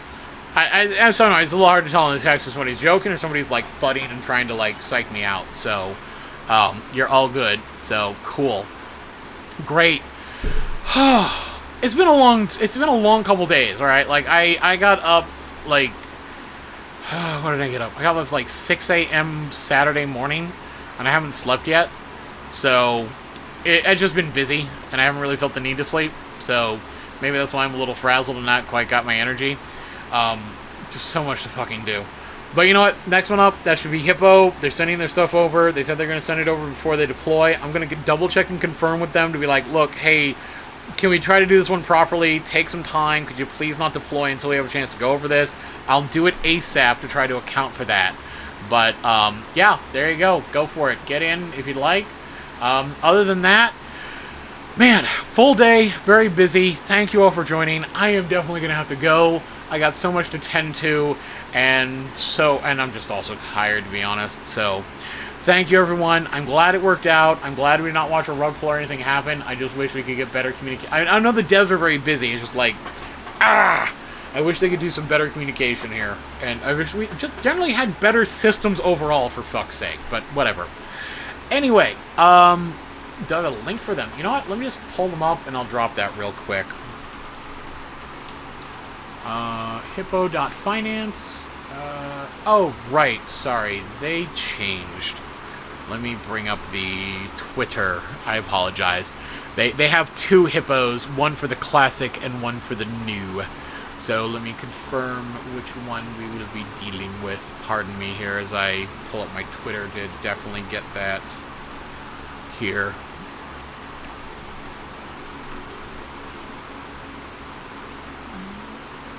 I'll get you that link, and then I will need to go. Ah, there it is. And there it is. That's why I always forget. It's got the Hippo Dash Finance in the middle. Ah, sorry.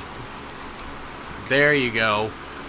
Maybe I can clarify on this. Yeah, give me a second. I'll pull that up and take a look. Let me see. What am I even looking at, to be honest? Let me see here. We've got 0 ETH transactions. We've got contract. Which one is this? I'm just curious. Like, you're having me pull something up, and I'm not even sure what this is in relation to. So, I'll take a look just to try to see what it is, but it's going to take a little bit for it to decompile the bytecode, and looking at the bytecode is always annoying and troublesome, so that'll take a little bit. And we'll see in the transactions here, it is, well, let's look at the transaction hash and see what's happening. This is where it's going from there to there with 0 ETH. Let's see what else might be in there. ETH to token. So that is executing. Let's see here. 2 Uniswap router, contract creation. Yeah, to be honest, I'm not sure what you're having me look at here. I'm gonna have to. Let me go back to the bytecode and see if we have that yet. Nah, there we go.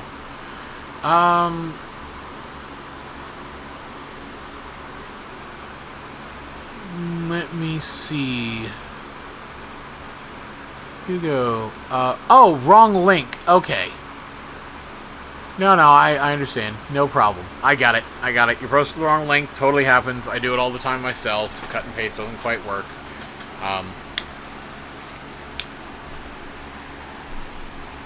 Yes, I am salty. I don't know what your deal is, but, like, I don't know why these dickless actually, that's probably it. That's why they come around to bother for no good fucking reason and just lie. They're dickless wonders. Like, whatever. Mostly I'm just commenting because I find it amusing. Like, you're not really getting me. It's just like, what the fuck is wrong with you? Why can't you, I don't know, do something productive? Like, for fuck's sake, I work 3 goddamn jobs for Jesus Christ. Come on. If I can work 3 jobs, I'm pretty sure you can get a real one.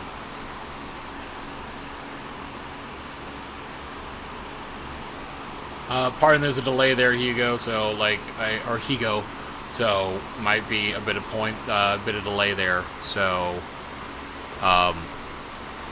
Okay.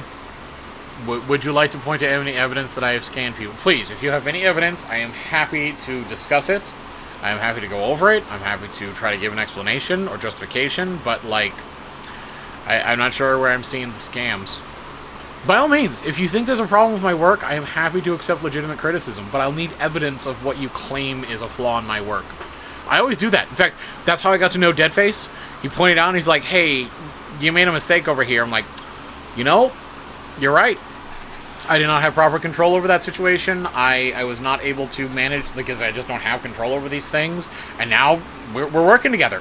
So Deadface is great. Algod, same thing. Algod gave me shit. He didn't think I knew what I was talking about. Then I had a chance to chat with him, heard his criticism, discussed it. He pointed out areas I could improve. I'm like, yep, you know what? That's good feedback. I'll definitely focus on that too. Appreciate it. He took some of my explanation. He's like, nah, yeah, I get it. Like, you can't really be in control. All you can really do is report on shit as it happens and explain what's happening to people. So now I got a good relationship with Algod. Algod's a good guy. Algod's good, Deadface is good. There's several people that have called me out and said, you're causing problems, and how you handling it. Like, I even got that over from Oregon. A guy from Oregon contacted me, and he's like, we think what you're doing is kind of cool, but on the other hand, don't you think it's a giant fucking risk? I'm like, it's live code, and money's already in there. What am I supposed to do? Not tell people there's a problem? Like, you're only gonna get worse the longer you wait. So, like, what? You can talk to other folks. Like, hell, fucking talk to CoinGecko. CoinGecko, like, I'm not, like, a major guy. I'm not trying to say that, but, like, I got, like, people at CoinGecko are, like, saying, hey, heads up, can you give us a second opinion on these things? So, like, if you just want to look at the whole seal thing, like, Deadface and CoinGecko found it. We all consulted on what was going on, and went, like, look, the best we can do is tell people what's going on and try to get seal to get it under management. We're giving them time to do that because we don't have any control, but at least we tell people, like, look, there's a risk. Here's the problem, you got to address that. So, like, Ego, I know we're on a delay. Let me just refresh to see if I actually have that coming through. I'd love to help you out. I just kind of, like, can't wait forever. No offense. I'm not trying to, like, you're bad or anything. I'm just like, come on, man. Like, I'm tired. We finish up here. Trading's live. Everything's good. We just got one idiot dickhead here who, like, wants to keep lying and making claims. And if you got legitimate criticism, I'm happy to hear it, but hopefully we can work it out. Like, if you're actually a decent guy, then, you know, maybe we can. But I don't know what's up. Otherwise, so yeah. So it looks like this one's taken off. Alright, well, Higo, I'd love to answer, but it's been quite a while. I don't see one coming through. So I guess if you have a question, if you need help, then just message me on Twitter. You should have that info, and we'll totally help out. Otherwise, I will have to call it a day. Thank you, everyone. I appreciate all the well wishes. I appreciate all of the help there. Oh, you're very welcome. I appreciate the thanks. If I missed anyone on, like, giving them a wrench, then by all means, thank you. Otherwise, then I'm not even sure what that fucking emoji is. Oh, here you go. Alright, you're coming through there. Alright. Well, we'll give it a bit more price.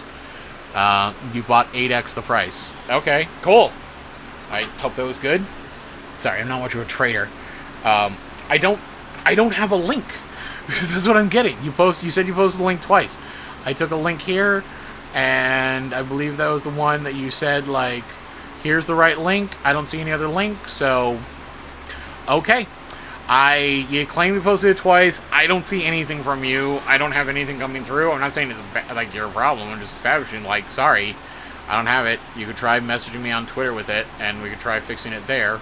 But otherwise, sorry, like, no offense. I just don't have time for somebody to figure that out and try to send me them over.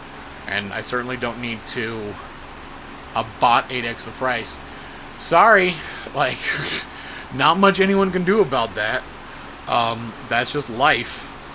I wish we could address something, but whatever. Like, I'm sorry, Higo. Like, look, do you have my Twitter? Just let me look over on my Twitter. I'm pulling it up now to see.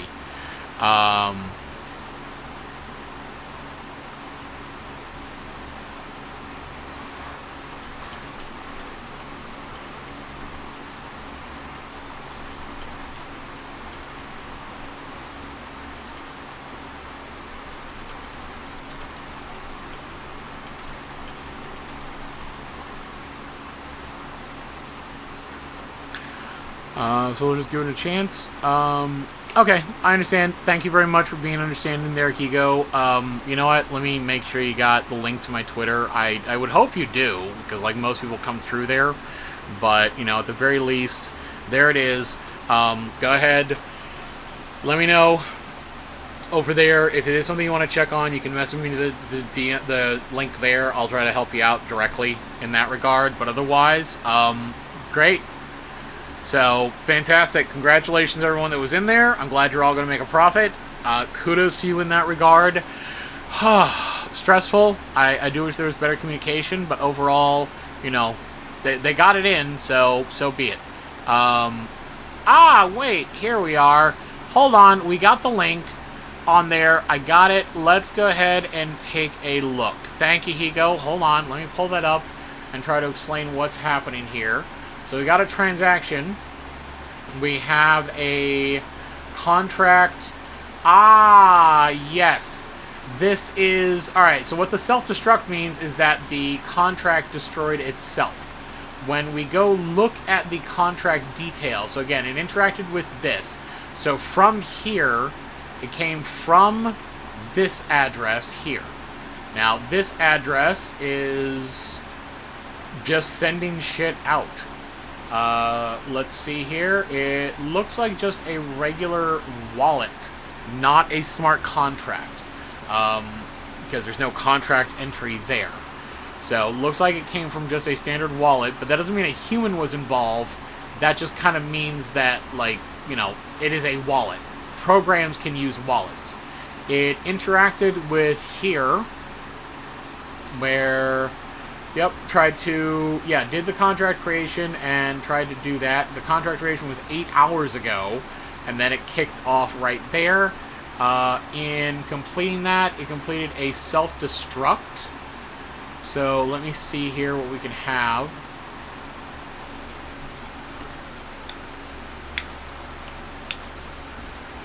I'm thinking that it is... No... Only dank loss. I'm not sure how there were dank losses. I just, like, literally not sure. Let me see here. That is where... Oh, God, reading the ops code is so annoying. Let's see. The decompiled bytecode, not actually the ops code. The ops code is even worse.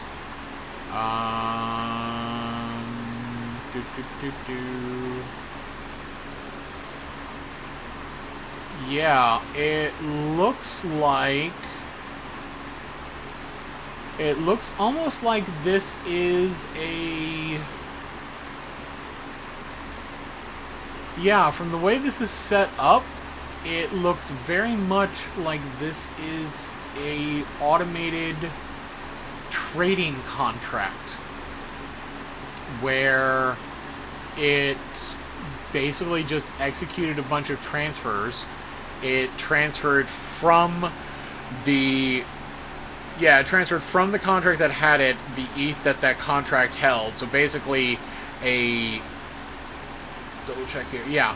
Essentially, this thing had a transaction where they executed a command from a wallet. That wallet could have been a program. That program then called out to a contract. That contract looks like it executed a trade. And in executing the trade, it then, self-destructed the contract. And in doing that, it zeroed out the bytecode, and so destroyed itself. So it wasn't a scam in the sense that, like, nothing... I don't want to say nothing bad, but it's like... There wasn't an exploit in the code. There wasn't anyone that was, like, pulling anything. It just seems that because everyone can... BSC Network with coding too. I don't know who BSC Network is, but we'll see. And yes, it's a backrunning bot. So, yeah. Now, that's what I'm clarifying for people that don't understand, is that this is somebody that wanted to execute something on the bot. This is a way for the backrunning in a very simplistic and crude explanation. And by all means, T-Bomb, help me clarify if I'm missing too much and trying to simplify it down. But essentially, kind of the idea is that you front run to load transactions, and then you send in a transaction after that to kind of queue up a bunch of blocks and then move your transaction to the head. It's a weird way of getting as a front run to actually properly go through, so that it's not just some crazy mad dash to the end. Yeah, and that's it. It just went right in and snagged that right off the bat. It's not so much that it went into the mem pool, because you're looking at the decompiled bytecode, and that's just kind of how it happens. Put 300 trades in at the same time as liquidity added. Yeah. And so that's where it's, just this case of it's flooding in transactions in the hope that something's going to get through. And thus, it's a weird case of, essentially it's just like a complicated method along the front running lines, in the sense that it's just trying to get a transaction in, and part of what it's doing to get the transaction in is also trying to clog up the system so that it can try to push itself through the head of the line. It's a little odd and annoying, but I don't know, Tin Bomb, I'm not being precise there. I'm just trying to simplify, and I'm tired. It's been a long, couple days. But, yeah. Yep. It basically just flipped this thing to try to raise the price, which is a problem of the system. There's nothing any dev can ever do about this, because, they can try to stop contracts trading, but at the same time, there's plenty of legitimate reasons for a contract to trade. So, if they just start blocking contracts trading, then they're going to have a hard time allowing various different contracts through. Uniswap is a contract. It needs to be able to trade. Yes, you could identify that and allow only that one, but then you're like, well, how do I add other contracts? What if we want to move to another exchange? What if somebody wants to deposit on another exchange? We just make this blanket statement of no contract can trade, then you're kind of blocking up the market and preventing other people. I'm not trying to defend it. I'm just laying out the complexity of the problem we're dealing with here. Is that, contracts can be identified, but they can also trade just like anything else. So can bots.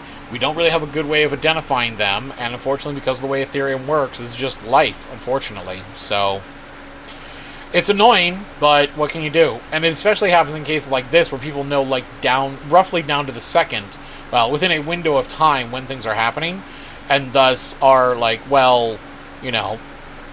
can time this, jam in a bunch of connections, and try to make it go. So there you are. Alright, so, lovely folks. I'm glad I could help out. I'm glad I could explain. I hope that clarified things for people. Otherwise, it has been a long day. I have a lot of work I still need to do, and so I'm definitely going to have to call it a day. Thank you, everyone, for joining. Let me go ahead and give you a wrench there, too, and let me go ahead and give you, Higo, a wrench for asking good questions. I appreciate that, and so on. Fantastic. So, there you go. Yeah, let's wait for Ethereum 2.0. That should definitely help. So, with that, thank you, everyone.